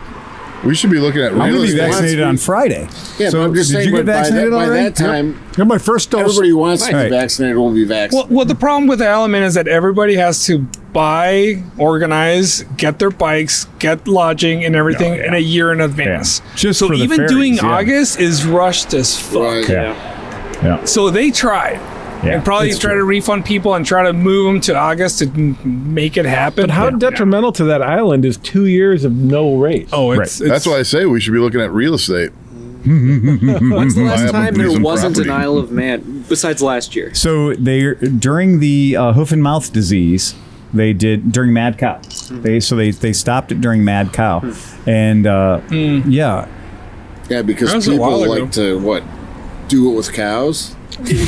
well they just didn't want to. They Right, do have a lot of cows over there. Yeah. So. there are, and they didn't want people bringing that into their island. Yeah. Like, Right. you can't risk on an island having one fucking hill jack. Like, look, one of the nicest people we met in our entire time there was a butcher. Like, he was Oh, he yeah. was a steak farmer. Yep. And he's a legit straight up steak farmer that we ran into. And he told us about that. He was like, yeah, they canceled the Isle of Man because of the mad cow disease. cow. So yeah, that's a big deal, right? Yeah. You know? So it is they have to be careful. They're an island, you know, and No, if they don't feed cows to cows, they're not going to get mad cow disease. well, I mean, look, all that says maybe, but Seriously. if you're the folks on the Isle of Man, you just don't want people stepping on your island with Yeah, their no, weird diseases, you know? And I So- totally agree with it. Yeah. Just like the Falklands. Right. Yeah. Yeah. There you go. Yeah. So it is one of those things that I did look that they said that it was canceled in I think they said it was canceled in 2000 and I'm going to look it up here real quick just for fun because I wanted to know. 2001 it was canceled. Yeah. Foot and Mouth, Moorland closed, do not leave the road. 20 years ago. So that was legit. So 2001 was canceled. And then it went on. I mean, you go way back to like 1907 and it's run. It's been for fucking ever. Did really. it make it through the pandemic of 1913? 1913 it ran, and let me tell you, I'll pull the numbers up here. 1913 the mountain course did run the tourist trophy. It was increased in fact to a 6-lap junior race. That's not fucking around. And 7 laps for the senior rep. Any motorcycle existed in 1913 that could do 7 laps of that fucking place. Wow. That's baller, man. That's a fucking lot of gas. It's like a gallon of oil with you to pour on the valve 37 train. miles. 37 miles. All right. Yeah. Holy Not even my Bandit could do that. Well, they'd have to have a pit stop, right? Apparently, your Bandit can only do 1.3 miles. In 1911, it was 4 laps was 150 miles. Okay. So 4 laps is 150 miles. I'm a little bit sad we shit. never had the 400 shootout. Oh, yeah, there you go. That's right. Yeah. Man, I was going to ride it today, and I was going to have everybody ride it, but next time. Yeah, we all know the Honda would have been faster. I like the reviness. I love the reviness of that motor. I've got those Euro spec 33 millimeter Mikuni carbs, so Ooh. Shit. Secret weapon that time. adds at least 150 horsepour. So you're At least. saying it's all hopped up on goofballs. And It is, everything. at that point, for sure. Yeah. So Dan got his first shot. Yep. I'm getting my shot on Friday because I fall into 2 categories now. So they're allowing people over 50 to get it. I happen to be over 50. And they are also the veterans. So now it's open for veterans. So I'm on I've the got waiting list. My wife signed me up. nice. We should be. I mean, if you we're on the list in Lorain County, but Lorain County's so ass backwards that they didn't even want to vaccinate anybody Oh, okay. because they figure, I mean, what do they figure? I mean, that alcohol will probably kill the virus. That the genes are so altered in that area. That My problem is I'm so freaked out. Yeah. I mean, I have such a conspiracy theory about this that I'll never be able to get the shot. Okay. And so, do you want me to tell you what my conspiracy theory is? Dude, you can't hurt me. I'm gonna get No, I know. I'm 2 just saying. little pricks from Pfizer. So this is my conspiracy theory. Yeah. Which I wasn't allowed to tell to John's wife last night because she kept on yelling at me. Because telling a medical professional I don't about your wanna hear it. conspiracy theory is probably not going to go over well. Yeah. No, but this is my conspiracy theory, Sure. okay? Okay. So the shot is not for COVID. I like where this is going. I do too. No, I mean I do too. No, okay, so Lay it it's on not because this is what I mean, I've read about the SARS 1 development of a vaccine for SARS 1. Sure, okay. So no SARS 1 RNA vaccine worked at producing properly formed antibodies. So what it does is it forms this thing called a R2 or a T2 antibody, Okay. which basically converts any coronavirus or a particular coronavirus into a dengue fever. Oh, So that when you get it the second time, it kills you. or it's really bad. Okay. So right. what I think, my theory is that this vaccine is basically inoculating you for a future virus that they're going to release. Ooh. That is like, will turn it into like a dengue fever. So it's not, there's going to be no side effects. But when they release the second virus that is aligned with this defective antibody, Right. and they release that virus, that those that were vaccinated will have adverse side effects from the next virus that they release. So you're just being primed for the next pandemic. No, I'm but how saying does at that any time. benefit It may anybody? not ever happen. The But people if they who wanna want get to rid of terminate people? you, they'll be able to terminate you. Yeah. Pharma. I mean, So I they don't just know. went after all the people in nursing homes this time. Right. And then later on, they're going to go after all the hardworking types like me. Going to really slow this economy down. It's stupid. I mean, Well, I think it's stupid. environmentalists that are behind it because the real problem with the Earth is that there's too many people. Overpopulation, right. Right. Well, Bill Gates said he wants to reduce the population to 500 million or 500. Steve, what have you Billion? done to earn your place on this overcrowded planet I have today? done nothing to earn my place. Nice. He loves Utopia. That was a good fucking show, man. No, but I'm saying Utopia is, I mean, it almost they telegraph, every conspiracy is telegraphed through the media. So why don't you look at Utopia, and Utopia might be telegraphing what is actually happening It's the tail in the wagging the future. dog. Utopia, you mean the TV show Utopia? Yeah, Did you yeah, watch yeah. that? Yeah. Oh, yeah. Yeah. That is bizarre. It was bizarre. It was bizarre that they had to put a warning in front of it saying that none of this is real. Yeah, I love that they had to warn you that this was not real. Yeah. This is not a documentary. It's like some I don't Douglas know about Adams that shit. though. It seems awfully believable. You know who I really like? At first, I hated the guy. That assassin guy. What was his name? The awkward guy. I don't know. I don't really. Yeah, I don't remember his name. Whatever, I hated that guy. But as they developed his character and you saw why he was the way he was, Yeah. you really start to like him. Yeah. It's And he true. has these little toys, and it's like, All right, calm down, Unabomber. I'm not saying anything. I'm just saying that guy, you have some empathy for him, man. Dude, he You hasn't go back written to his- the days of James Bond, right? You go back. There was Mr. Win and Mr. Kid. These guys Yeah. were hitman, and they Those- were. You only cared about them. You watched the entire thing. What's going on with Mr. Win and Mr. Kid? Yeah. What's going on with those guys? What's the deal with those guys?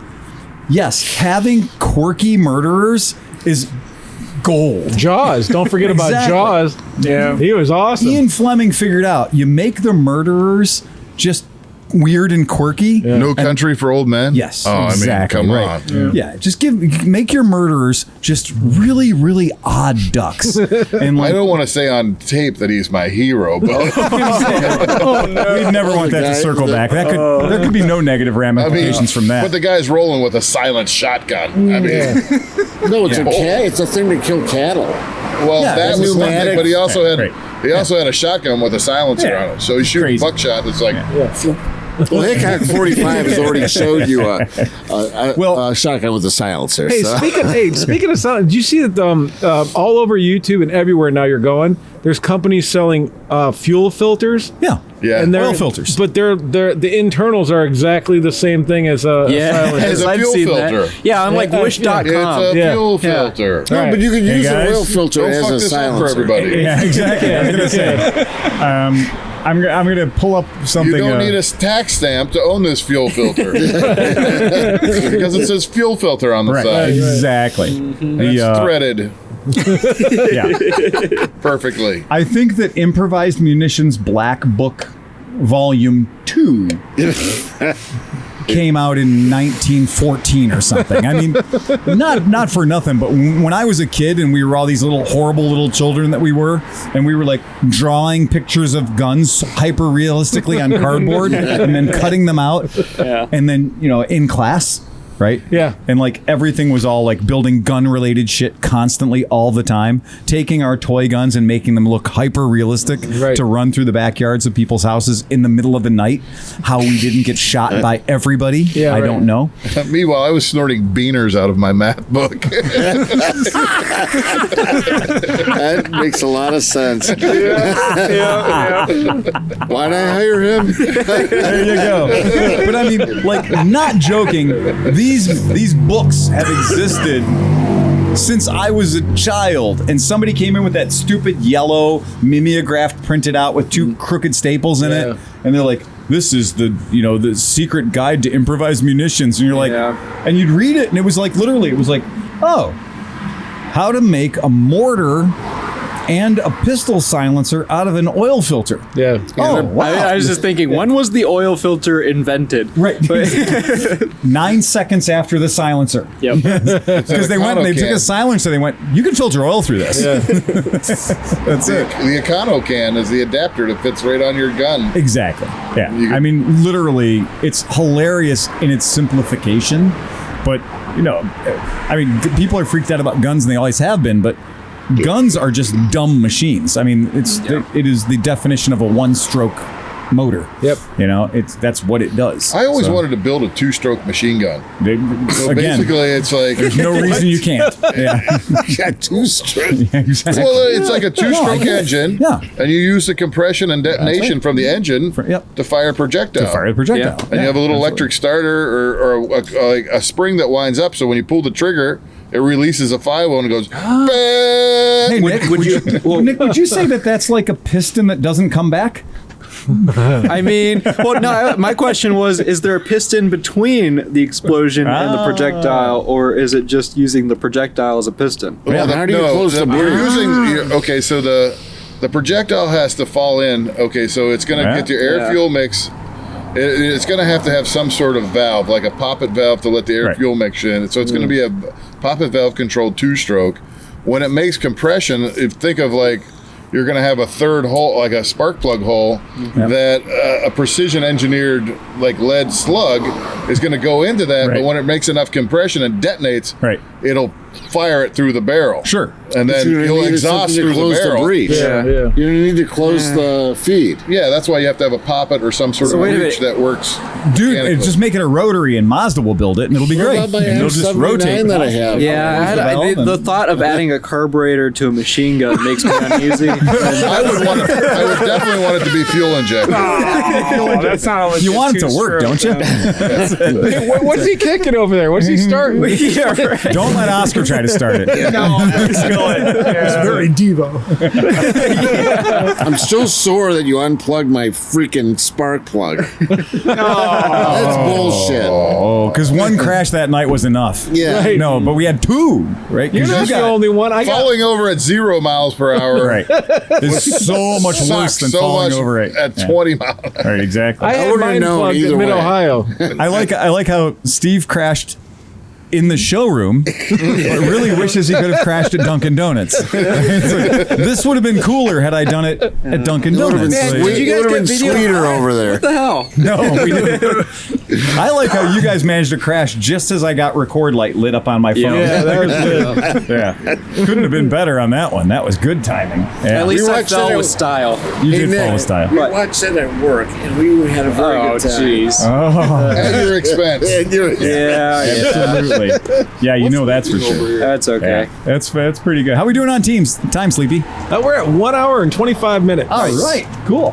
The How's Rand? Did he? Any negative feedback? we haven't gotten any negative feedback, and that's That's surprising. bullshit. We want negative feedback. We want more negative feedback. Here, give Steve that bottle, let him finish it, and then let him go at it, and we'll get some good negative feedback. Let's all have a farting contest No, wait. into the microphone. Everybody says they want me to be drunk. Only Chris Smith. He's the one that plies everybody with more alcohol. So, yeah, it was really tough during the bike build-off to tell Chris, like, you're not allowed to carpet bomb these people. Well, I was asking for penpenalties. Yes, So. I did too. I stepped out once or twice purposely. I gave Just pouring myself my so own many bourbon during penalties. the build in addition to my exactly it. penalties, so- Yep. You got it. Well, you also pre-gamed for like 4 hours before the event, right? I'm sorry. I shouldn't have done that. Did you actually go to Hansa? I didn't go to Hansa, but, pre-gaming You is... drank a half a bottle of fucking tequila. Yeah, exactly. Right. It's sort of what happened. Yeah. Yeah, that's legit. Oh, here we go. Oh yeah. Members of our rescue community tonight. Yep. Oh yeah. There you go. They've already run over like 12 cones that are in the middle of the street. We've got road construction going on down there, and we got little road construction going down there. And earlier, one of the Cleveland ambulances literally knocked over all the cones. I really liked what he did with the place though, because like those cones were stupid. There's a plate over the There's a hole. plate over the hole. We don't need Right. the fucking No, cones. the cones are kind of stupid. Yeah, it's We need two that's lanes. real. Yeah, it's the deal. John, when you see those things go by, are you just happy not to be working on them anymore? Oh hell yes! He'd rather just like swim in shit all day. Right. I don't ever really want Steve to know this, but I do kind of like my job. It's a good job. Yeah, that's great. I mean, that's very cool. The It was beautiful. I mean, especially with the weather. The weather's gotten good. Yeah. So you're outside, you're doing this, dicking around, doing that, da-da-da-da-da-da. It's awesome. It's Yeah. good. Yeah. That's cool to work outside. It's cool to have I'm doing that. something different, you know. Yeah. It's a different, It's different every day. That's what's good about it. Yeah, nothing too backbreaking. I mean, a little heavy lifting here, heavy lifting there. Did some cool stuff. We moved some pumps out of the basement.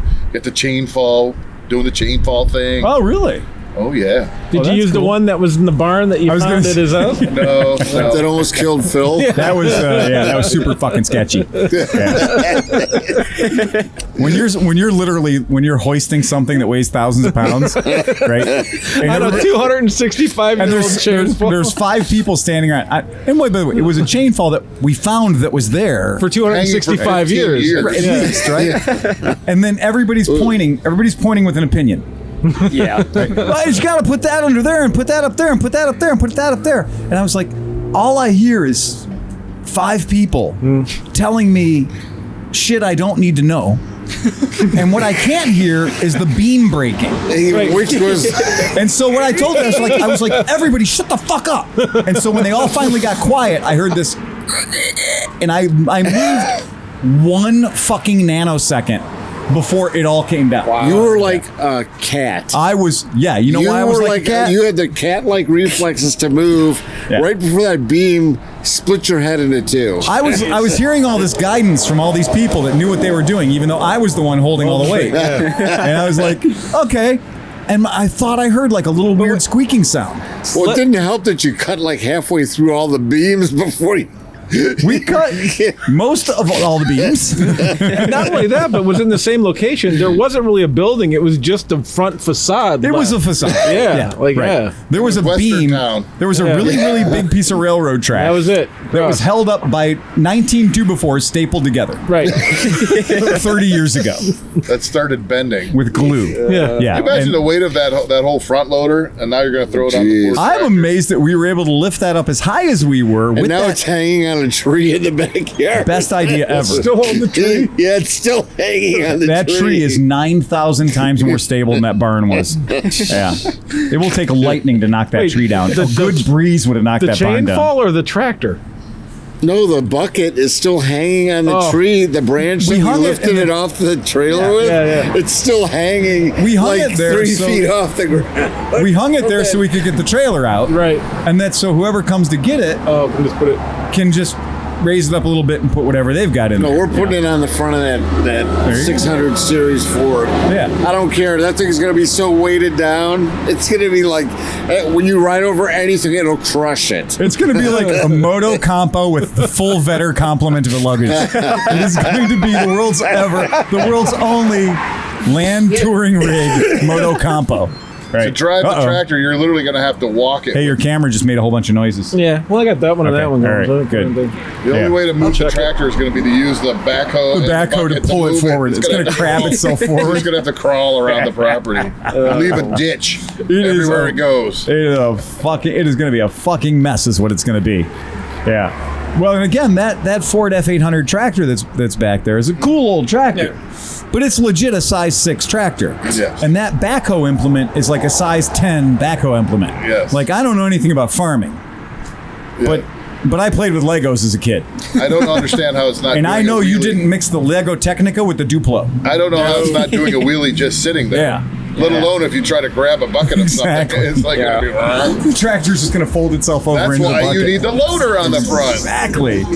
Yeah, to carry more heavy shit. The frame on this tractor is going to turn into a bent paperclip. I know it. Yeah, that is so. The good so news gonna is happen. that the motor turns freely. It does. Steve Yeah. has ordered the rebuild, the electronic tune-up kit, new plugs, wires, points, condensers, everything for it. Is there still a tree going up through the middle of it? Yeah, I think that should stay there. I think for a that should while. stay there. I think that at this point is an enhancement. That might get carved, It should get carved into a totem of some sort. maybe. Yeah. I like that it is now a structural part of the tractor. Yeah. Is that 4-inch or 6-inch? I thought it was awesome when we aired up all the tires first. Yeah. And then when I cut the tree off, it popped up 6 inches. It's so fucking great. It is very cool. Yeah. Still have to remove the tree though from the engine Nope. and between the frame. Stand there. I have one bit of sad news, but I don't want to make it. I don't want to kill the podcast with this because this is something that it's sad, but it's sad. you guys remember from all the years ago, remember we used to have that thing called the non-douchebag bike night? Yeah. Right? And if you'll remember, one of the very first ones that we did, Mike Hughes and Russ Kellythorne showed up on, like, Mike Hughes was riding like a Honda CL200, and Russ Kellythorne was running something else. BMW. Yeah, well, he had that nice gray BMW towards the end. Yeah, well, they showed up, and they showed up 100% to win non-douchebag bike night, which is saying something because the competition's stiff. They weren't douchebags. Right. And we rode all over Hell's Half Acre. We rode into Cleveland Heights and stuff. And when I knew I loved those two guys was I saw him on that like Honda CM or CL200. Mm-hmm. I saw him clear a Cleveland Heights 8-inch curb like it wasn't there. Like he was just like, oh shit, everybody turned right and I made a left accidentally. I'm just going to go on the sidewalk for a while. And he did. And he totally rodeoed that thing out, came back out, and I was like, shit, these guys are going to work out good. And then we got to like 4 more bars and they hung with us. And they were like, okay, great. Well, where are we going now? Well, let's go to this place I know.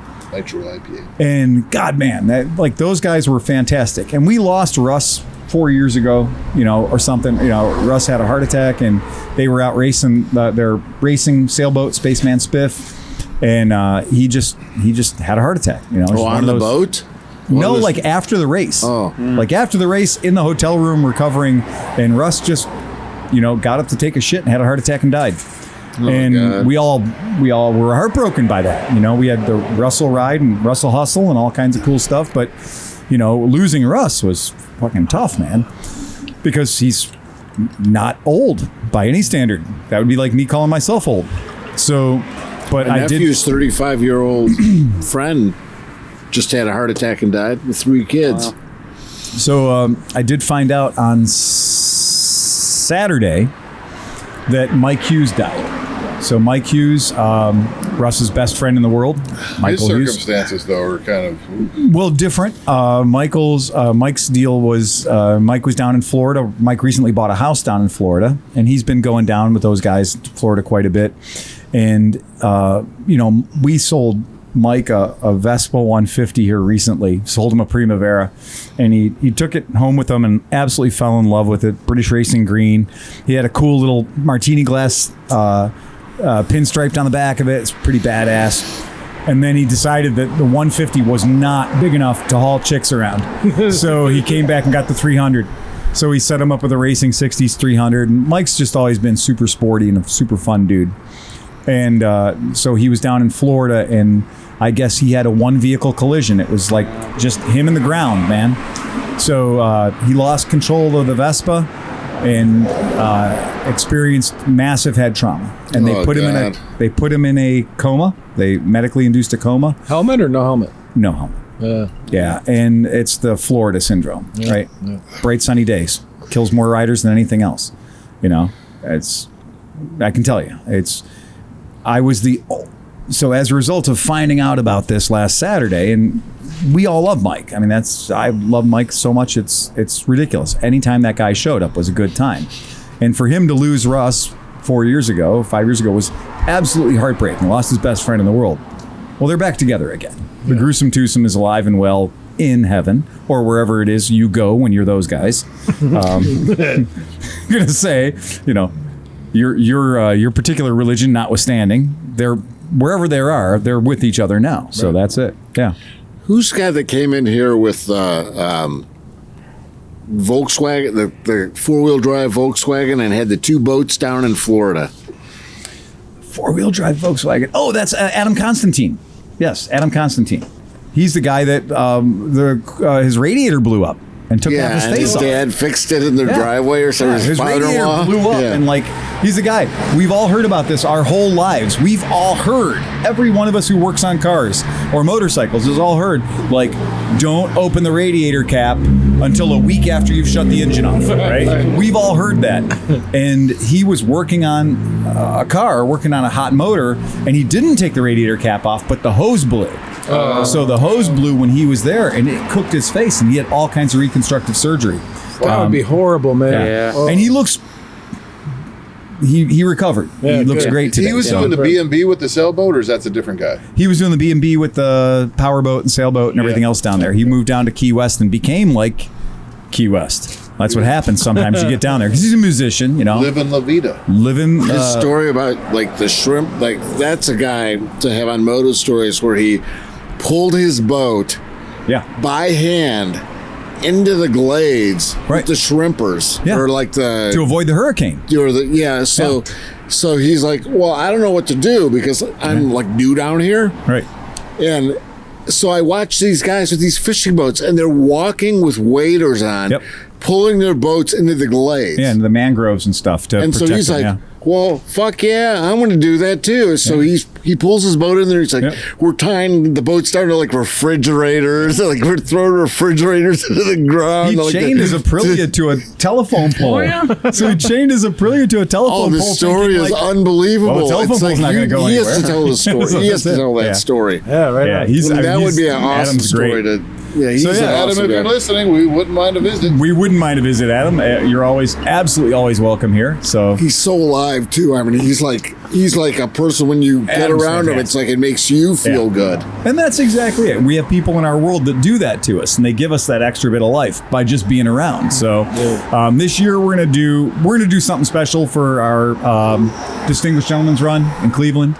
So because obviously we know that Russ and Mike would always come out to the DGR and made a big fucking deal about it. We love them for that. So May 23rd, when we do our DGR in Cleveland, it's going to be in honor of Mike Hughes. Absolutely one of God's unique prototypes, not fit for mass production by any standards. Just a great human being. So so that's cool. And I recently got to work on his GB500 that he sold to the neighbor, and then the neighbor sold to a kid, and then the kid brought it into my shop. Wow. Yeah. And I was like, you can't have a GB500. I'm allowed to own GB500s. So I tried to buy it. Didn't work. No. I was like, what do you want? Like, you clearly don't want this. Yeah. What do you want? And he's like, no, I want this. It's not a bike for you. I was like, this isn't the right bike for you. It has a carburetor. There's a pool and a pond. A pond is good. A pond. I've got a pond and a pool. Yeah, exactly. Wait till you hear the guys who work say that about me. So just so people know, we're going to do the Mike Hughes will be our benefactor. We'll do it in honor of Mike Hughes. So that's it. So that's just. So we have a route set up. You have a pretty good route. I do. I've got a pretty good route set up for May the 23rd. And do we have we're food? Are we going to be able to stop someplace to get food? Yes and no. So we're going to have to see what's available. But Porco has been way too generous and has said that he wants to be involved again as much as they can. So that's always worked out well in the past. But I'm wondering if, with the route being a little different this year, like trying to do something else, I really would like to know if anybody has a suggestion, as opposed to doing just a parking lot with 6 food trucks in it, which is what it might have to be. Mm-hmm. But if there's somewhere that somebody can think of where we could pull in and, somebody's cooking up outdoors, maybe cooking up like 19 55-gallon barrel drums worth of ribs or shit, Looking at you, Chris Smith. Well, how many people do you think will be on this ride? We don't know. I mean, we know that in the past we've had anywhere between 100 and 200 people. So that seems to be our number. Seems to be what I don't know how many burgers I could cook. Well, I can tell you from that 2005 Amerivespa that I did, that is a fate I don't wish on anybody. Yeah. I say, here's a pile of meat. Right. Go grab some and throw it on the fire. Right. You guys know the way fire works, right? Right. You've seen fire? All right. Well, this is meat, and that's Here fire. are some Here's animals. Your sticks. Yes. Here's your pitchfork, depending on how hungry you are. That's right. I totally grilled agree. for the Ignatius, the Holy War, Yeah. like the Ignatius Eds game, and they would kill you to get a burger. I mean, you had like 2 grills going with the things are totally loaded with burgers, and people are swearing at you to get a freaking burger from you. I mean, they're like killing each other. Like, you're Satan. I'm like the chosen one. You should give me the burger. Last weekend, I was skiing at Holiday Valley, and at the top of the one run, the ski patrol will always host. They'll have the grills out, and they'll do big bratwurst and stuff like that, and big Rindswurst and stuff. And I can only smell it before I can see it, right? And so I get up there, and I was like, that's a fucking genius idea. They don't want to have people in the lodge because of the Rona. Right. So that's great. And so you're up on the top of a mountain. Corona can't survive that. And so we pull up, and the guy's like, he can't get people to buy these giant, beautiful sausages. and for $6 with the bun and all the stuff. And I was like, this is a no-brainer. Yeah. Like, Jesus fucking Christ, I don't even have to take my gear off. Yeah. And this One for each pocket. No, yeah, the guy's walking right out to you. And I'm like, I got my snowboard on. Why wouldn't people buy them? I just don't know, but I was thrilled to give them my money. And then I found out at the bottom of the run, there was a macaroni and cheese truck had showed up. Oh, that's bullshit. They have a fucking waffle. They have a waffle house or a waffle cabin at the bottom of Holiday Valley, right at the bottom of Mardi Gras, right by Cindy's Lift. There's a waffle cabin there. And I don't know what they charge for it. Maybe $600-$700 for a waffle. I don't know. But it's like, because we're skiing. Everything's expensive when you're skiing. But they give you a waffle in a little paper holder, and then they can pour various toppings on it. You know, whatever you get. Like, Can you pour a bratwurst on that for me? I was just like, you know what would go good with this waffle is chicken. I was wondering if you could make a waffle out of macaroni and cheese. The macaroni and cheese truck was less than 100 meters away from the waffle cabin. And I was like, that's just a great idea. Right there. I would just carry my waffle over to the macaroni and cheese wagon and just be like, hit it. I want every nook and mac cranny. and cheese, and I'm throwing it on the waffle iron. Yeah. Did you guys see how I made my paninis? Oh yeah. Oh yeah. Yeah. So that is the deal. You guys, if you are ever in a hotel room that doesn't have all the amenities, like a chef or like room service, I'm just gonna say, just get yourself a couple of like prison sandwiches and bust out the iron, man. And I ironed the shit out of those sandwiches. A couple of wipes on the old iron to get the starch and stuff. Once it gets up to temperature, use Starch one of is those good nice for clean you. white towels. Yep. Yeah, it won't be clean anymore. Yeah. Sizzle it off. Just and then just mash that shit. So the first time I discovered it by accident, and just to reheat some pizza, which is interestingly iron shaped. no. Yeah, it is. It works. That is a great idea. That is an awesome idea. Pizza is iron shaped. That's good. It's great. So what you do is you take this piece of pizza and this piece of pizza and you smoosh it together. So now you've got the bread part, top and calzone bottom. style. Yeah. Right. Yeah. And you can put a little, margarine on there. You can put a little, and if you want, if you need that, but if you got a Teflon iron, it doesn't matter. Yeah, was the gonna say, next person's so pissed they go to starch their shirt and it's just butter. They hit the steam button and pepperoni comes out. Just stinks of garlic. I was about to ask, are irons like non-stick? They are. Amazingly. Yeah. See, all I do is I put down paper towel and I laid the pizzas on it and I just went from the top.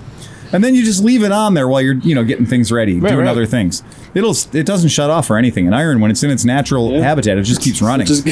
Yeah. And then when you I don't smell, suppose you want to steam it. You don't want to steam it. no, turn the steam off. Empty the fucking reservoir, man.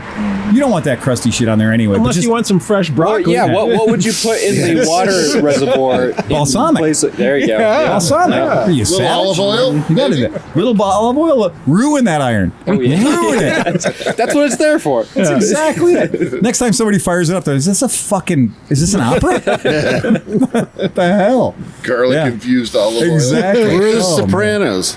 That's it, man. What, no fucking ziti? Yeah. I was so impressed by the way that iron got through the pizza. Like, it got through the crust of the pizza. Real penetration. It had real penetration. You had to flip it. You had to do one side until Just you like a get good slice melt. on the other It one, conducts, and then it melts the two pieces of pizza into one. Then you roll it over, and then you lay it on for about 5 minutes. So what did you do? Did you put the one pizza face up and another one face down on top of it, and the iron on top You of got it? it. Right. Okay. And then you leave it on there for way too long. Yeah. And then you set it for cotton. This is an upgrade from your shovel pizza heating techniques over the That barrel. worked good. The shingle shovel? That worked all right. This involves pressure, though, so it is a panini press. Yeah, right, It's legit. right. I like on the sandwiches, it leaves the marks from the iron, and little vent holes in the iron. Looks really good. It makes it it's a little more presentation. Yeah, right, That's right. it. So I figured next, if we do go back there, we're going to try to do steaks. A friend of mine likes to cook his burgers on one side. And I've looked at it. It looks actually kind of tasty. It's like you cook it really good, Right. really good So on you can one have side. both. The other side Yeah. ends up getting cooked mostly. Yeah. But you end up with nice and crispy, and then Yeah. I might try that sometime. That's interesting. Yeah. Usually when that happens to me, that's just a mistake. That's just me. I fucked up. That's just I walked away too long. Yeah. But yeah, that is a hot tip You from only your Unkie season Phil. one side of it, though. Oh, okay. All right. That way, if you flip it over, you lose all the seasoning. You lose all the seasoning. That's an amateur move. And you lose all your juices and everything. Right. All So the you go- juices just sit right there. So you go on the from top. well done to medium rare to and Tartar. No, it's basically You're not the gonna bottom is serve it? crisp and everything else is Well, and medium rare. And if you do it like that, because like even with my other one, the vegan ones I eat, whatever.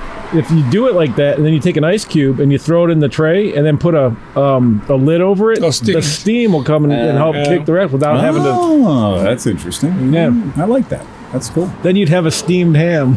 Well, since we're on the topic of cooking, and this is a motorcycle podcast, has anybody ever used a motorcycle to cook anything? No, but I've heard dudes wrapping tinfoil around their exhaust with like a piece of meat or something in it. We tried that on the Babe Rally. Yeah. So the Babe Rally, people were talking about, automotive cooking, right? And so people had come up with, an aluminium tray full of meats and things. It didn't end up well. No. It's not what you, honestly, under the hood of a car doesn't get nearly as hot as you think it does. Well, and there's always air flowing through Exactly. it. Right. And so these guys would be on the road for 6 hours and pull this thing out, this tray of stuff, and you're like, it's barely been warmed. I mean, like, well, I've seen where like the Russian guys have actually built a oven box into their exhaust, and that's different, right? Wow. Yeah. If you're literally building an oven box into your exhaust system, No, the That's a Russians Russian have the level of best engineering. technology. yeah, they do. No, I'm saying practical. no.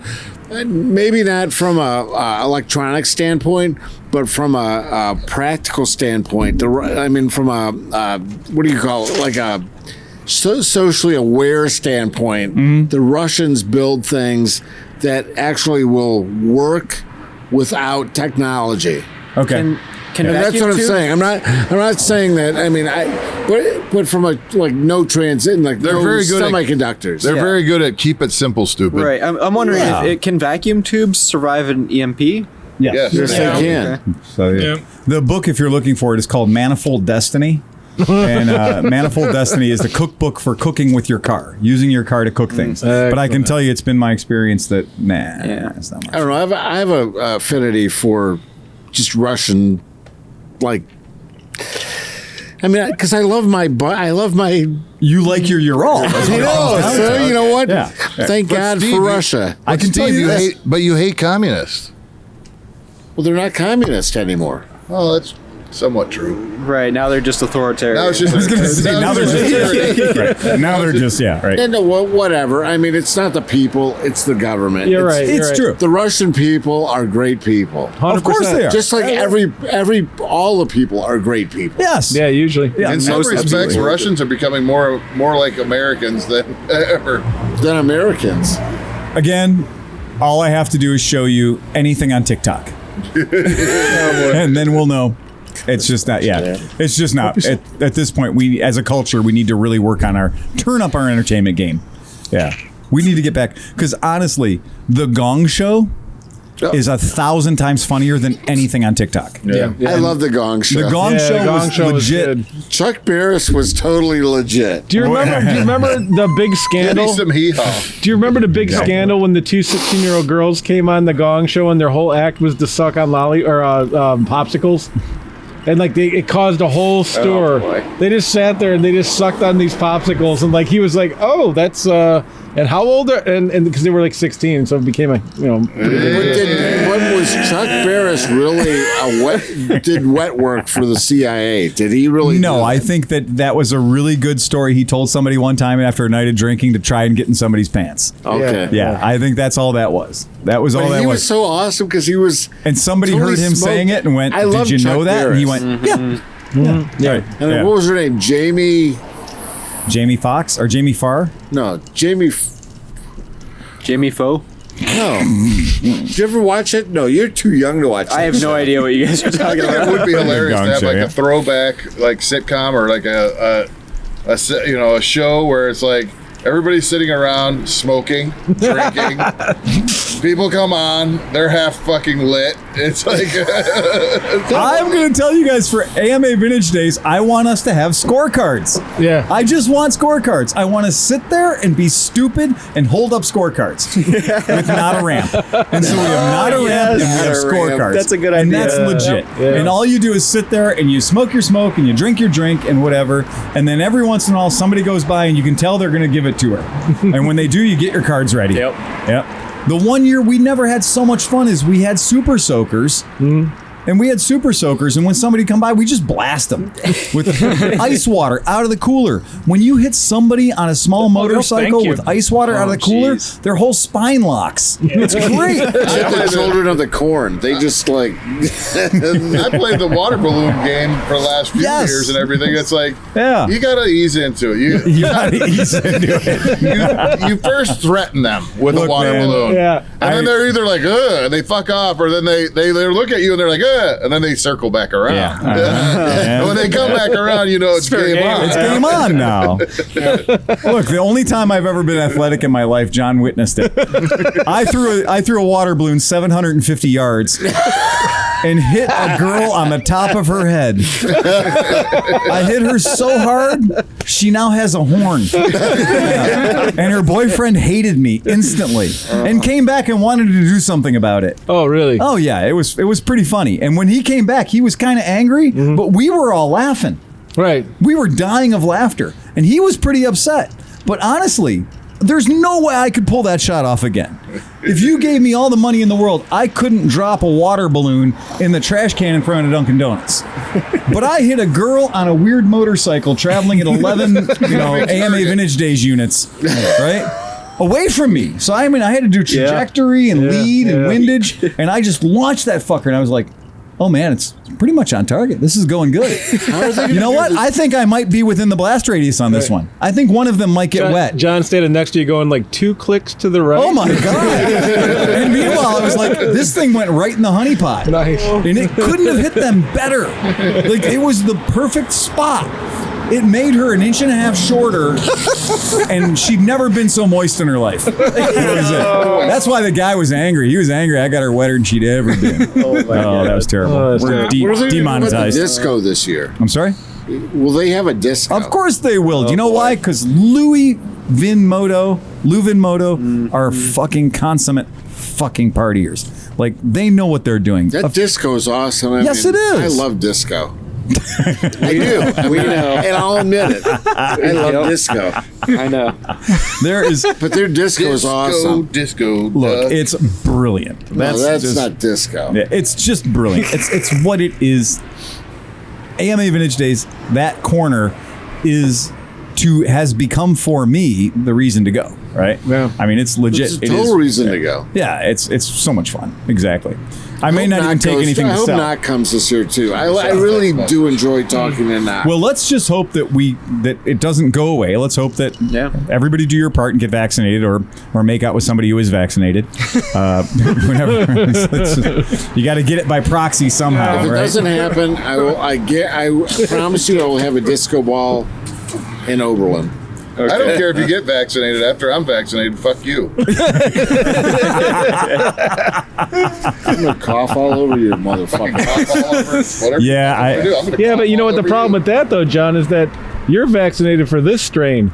Right. With him, he probably has like the 4th strain that you don't even know Right. about yet. You're not even aware of yet. you. Yeah. Realistically, who knows where I'm at on Yeah. the COVID scale?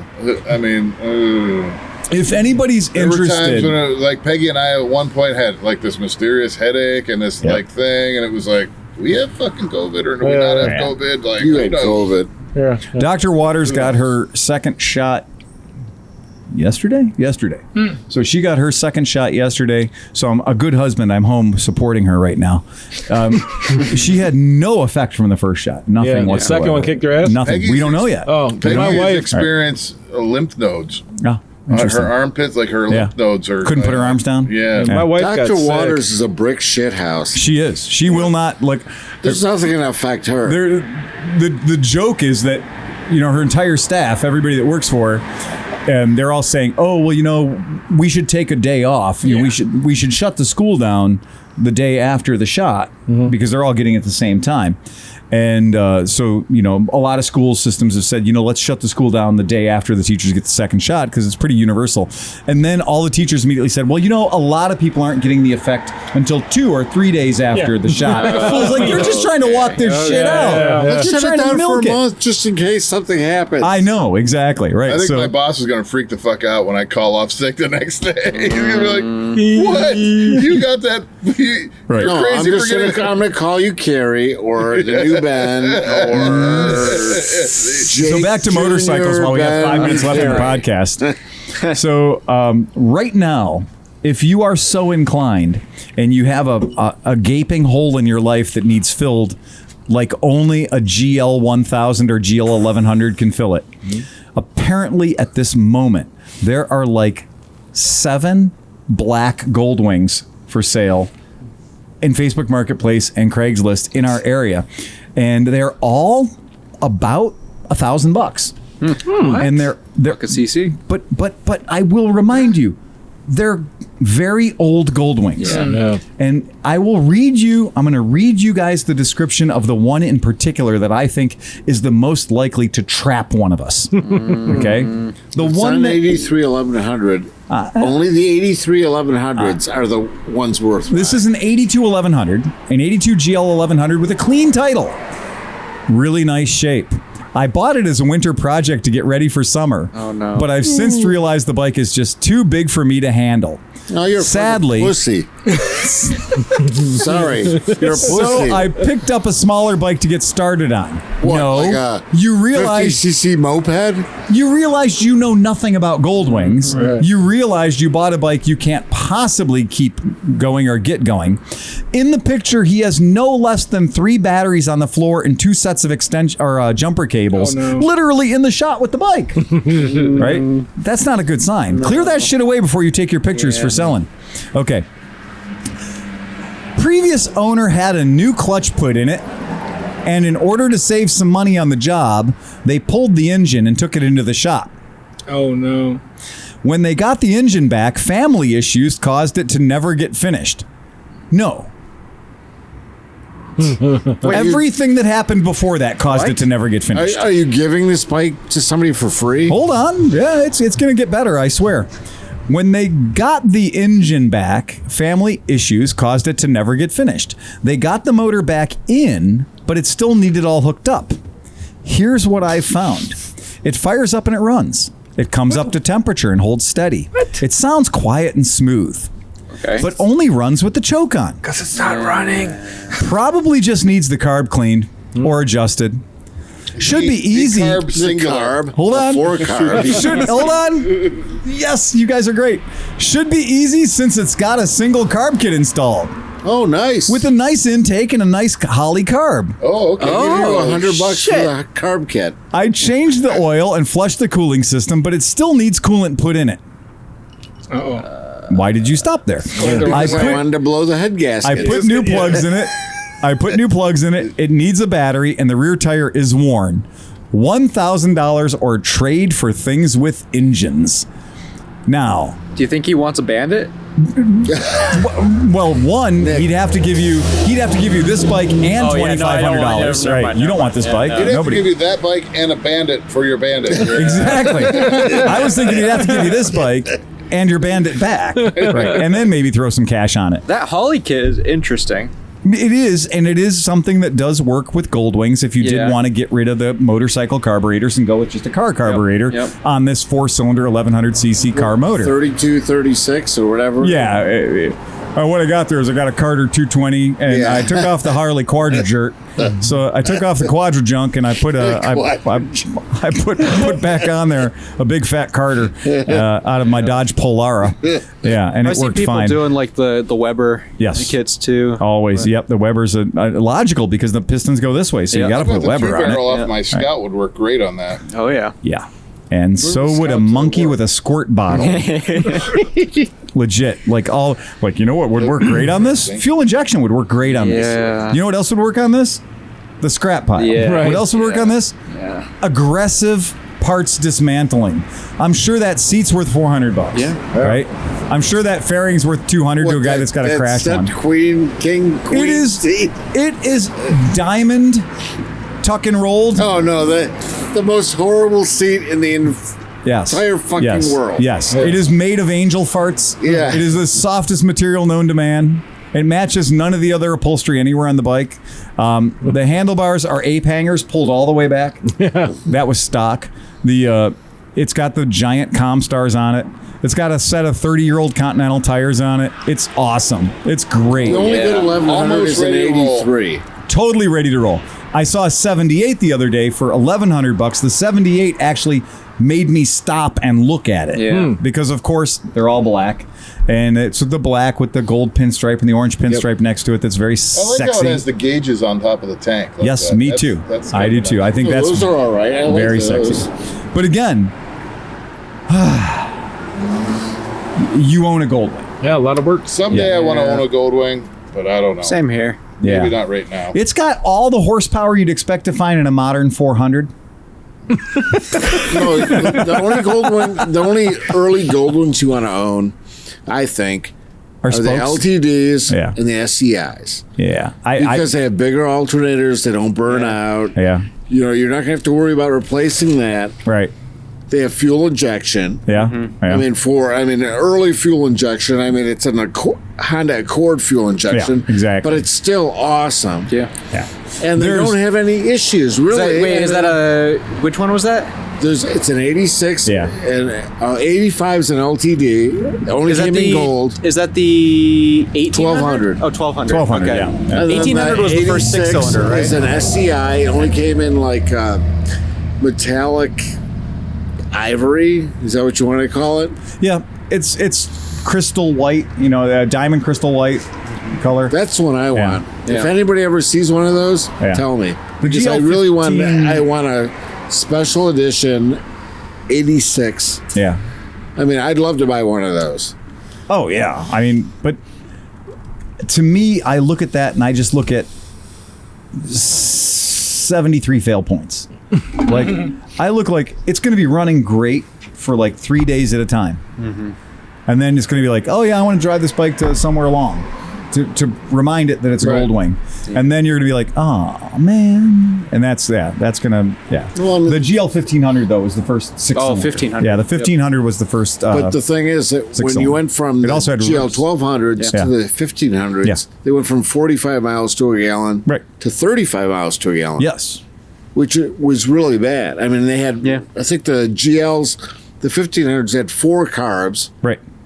Just like that's very odd because the Valkyries had 6 carbs. Right. Mm-hmm. Yeah. The Goldwings had 4 carbs. Oh, for a 6-cylinder bike, 4 carbs. Yeah, so they had 4 carbs for a 6-cylinder bike. That's interesting. You might as well just put 1 carb on. Yeah. Well, I mean, seriously. Yeah, seriously. I mean, really. Why would you just put a 4-barrel carburetor on instead of 4? A singular World War II era aircraft carburetor with a intake choke this big. When that GL 1500 first came out, I think there were 2 monster 36 millimeter Keans.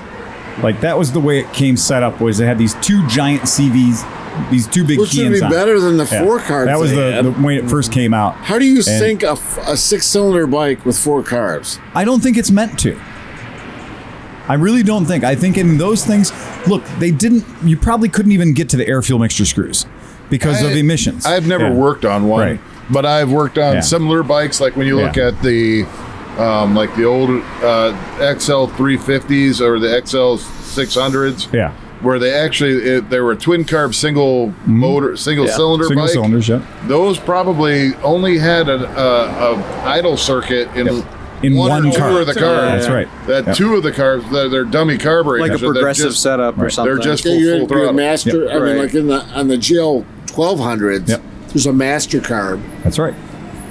And you set your vacuum on the master carb, and then you set the other 3 to the master carb. Do they all go into one intake plenum? Or are they separate? You go into one, runners? it's a box. It's a a box box. like this. It's got a screw. It's got 4 screens in it and goes into there. So they have 4 Right. cards, but there's a MasterCard. I realize I've spent the vast majority of my adult life working on motorcycles avoiding gold wings. Yeah. No, they're a pain in the fucking ass. Right? I mean, it seems like a good thing to avoid. And honestly, any shop I've ever worked at or ever been a part of, everybody who owned an old Goldwing was always just the definition of just a crabby old guy that wanted it fixed for free. So it's like, that's a good bike to avoid. That's legit. Gold wings are like going into a porn shop. Not the kind of porn shop I go to. No, I'm just saying. I'm just saying, like, Yeah. you don't want to go in there, but you're drawn into it. Oh, not me, baby. No. I only ride them when I have to ride them for like customer stuff. I love GL 1200s. Yeah. I don't care. Yeah. I love GL 1200s. I just don't have anywhere to put my feet. Oh, but you're tall. You're way taller. Yeah, than but me. no, legit. Like they gave you this giant motorcycle, and then they gave you like a little 6-inch hole to put your foot in to shift. Like it's ridiculous on a Goldwing. They forgot that people have feet that need to shift. But if you have a floorboard, it's not so bad. No, and it's if not. If you have front pegs, it's Yeah. really not that bad. But the problem is that you have to spread your legs so wide. I mean, you have to like. It's You're right, it almost is a like porn shop. You need like yoga. It's like doing yoga. Your legs are spread so wide. A little wider, Steve. Wider. There's a Goldwing camera vehicle for sale in like I think Portland, Oregon right now. That's cool. And it's a Goldwing 1500, I think, with a giant sidecar next to it that's all set up for camera rigs. Yep. Oh, cool. And it's got its custom carbon fiber bodywork that's meant to be out of the way of cameros and stuff.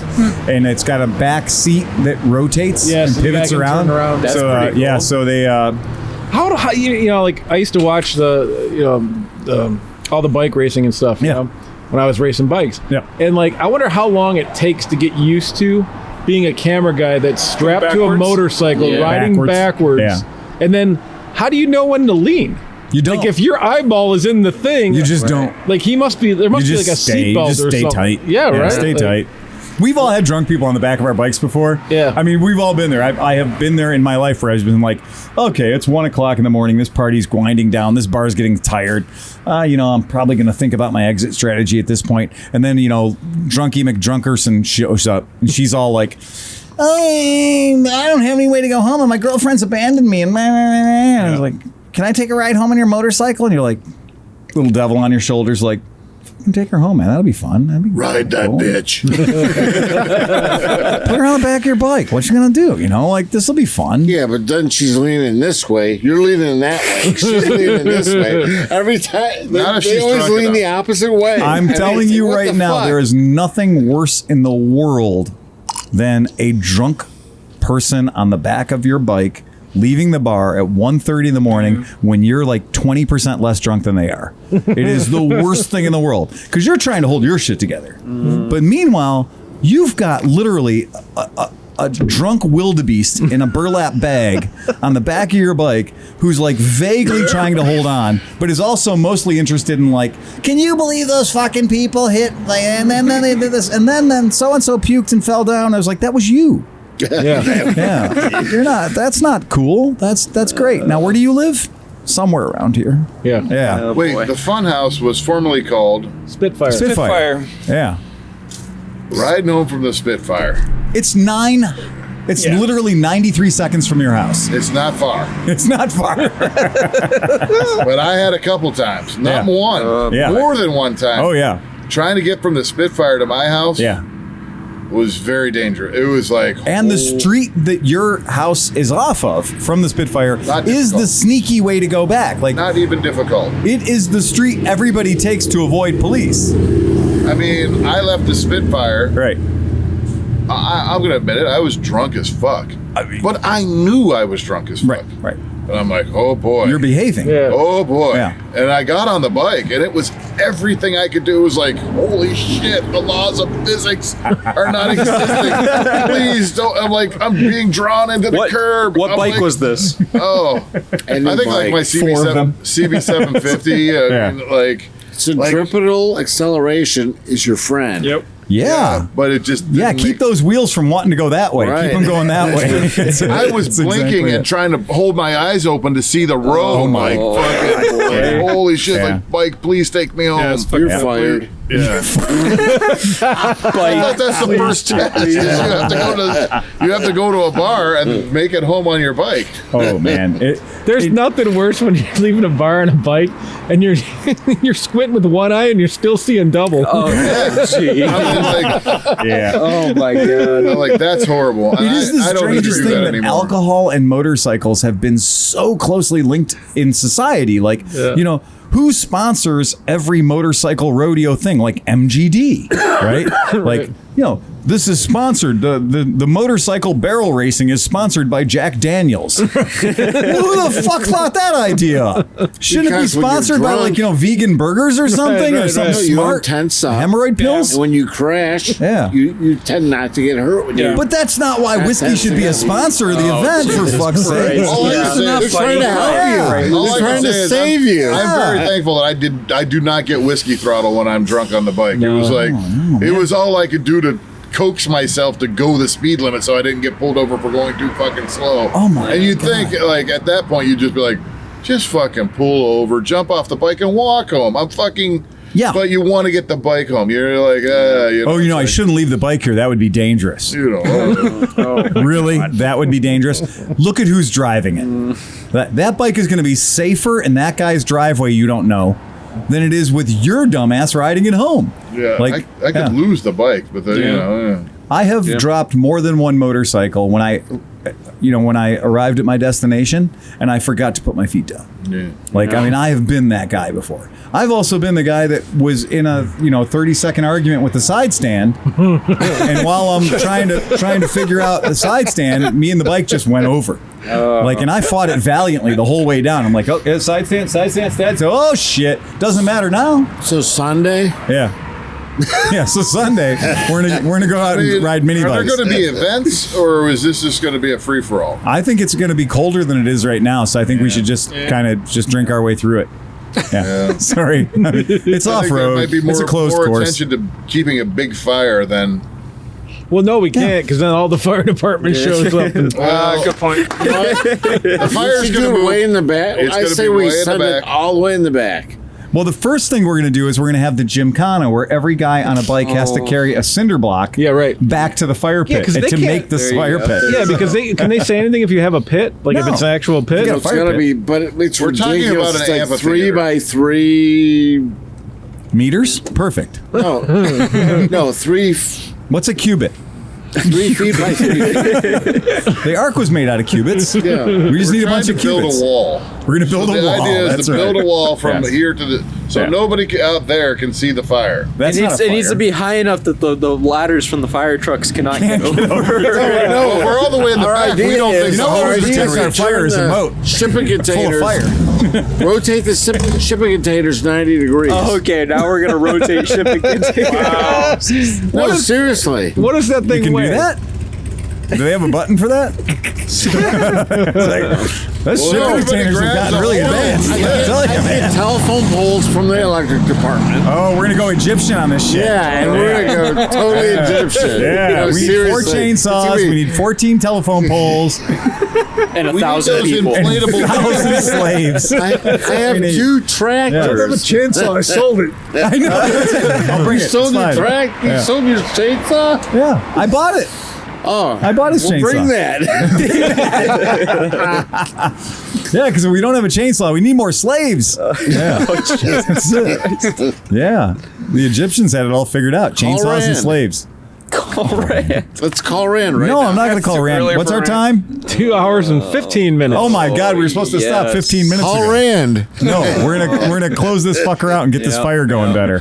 All right. So on that, anybody else got anything else? Yeah. If anybody in podcast land wants to buy a Suzuki Bandit 400 with a brand new chain and sprocket, get in contact. That's off today. Yeah. I told Renee because one of Renee's first motorcycles was a Bandit 400. Yep. And she loved that bike. And so I told Renee, I was like, Nick's selling his Bandit for like $2,500. And Renee's like, "Oh, that's cheap." And I was like, "Yeah, are you thinking about getting back on a motorcycle?" Renee wants again? a motorcycle. And she was like, "Oh, I might." And I was like, "She's like, yeah, that'd be great." And I was like, "No, it's 4 carburetors. You're not allowed to have it. Not as long as it's getting worked on at my shop. God damn it." You take this, buddy, and ride it back Right. and forth to work for a week, and then we'll talk. And then we'll talk. That's exactly it. And you know what I predict? She'd lose more toes. That's it. Yay! That's it. And on that, Ride fast and take chances. Bum, bum.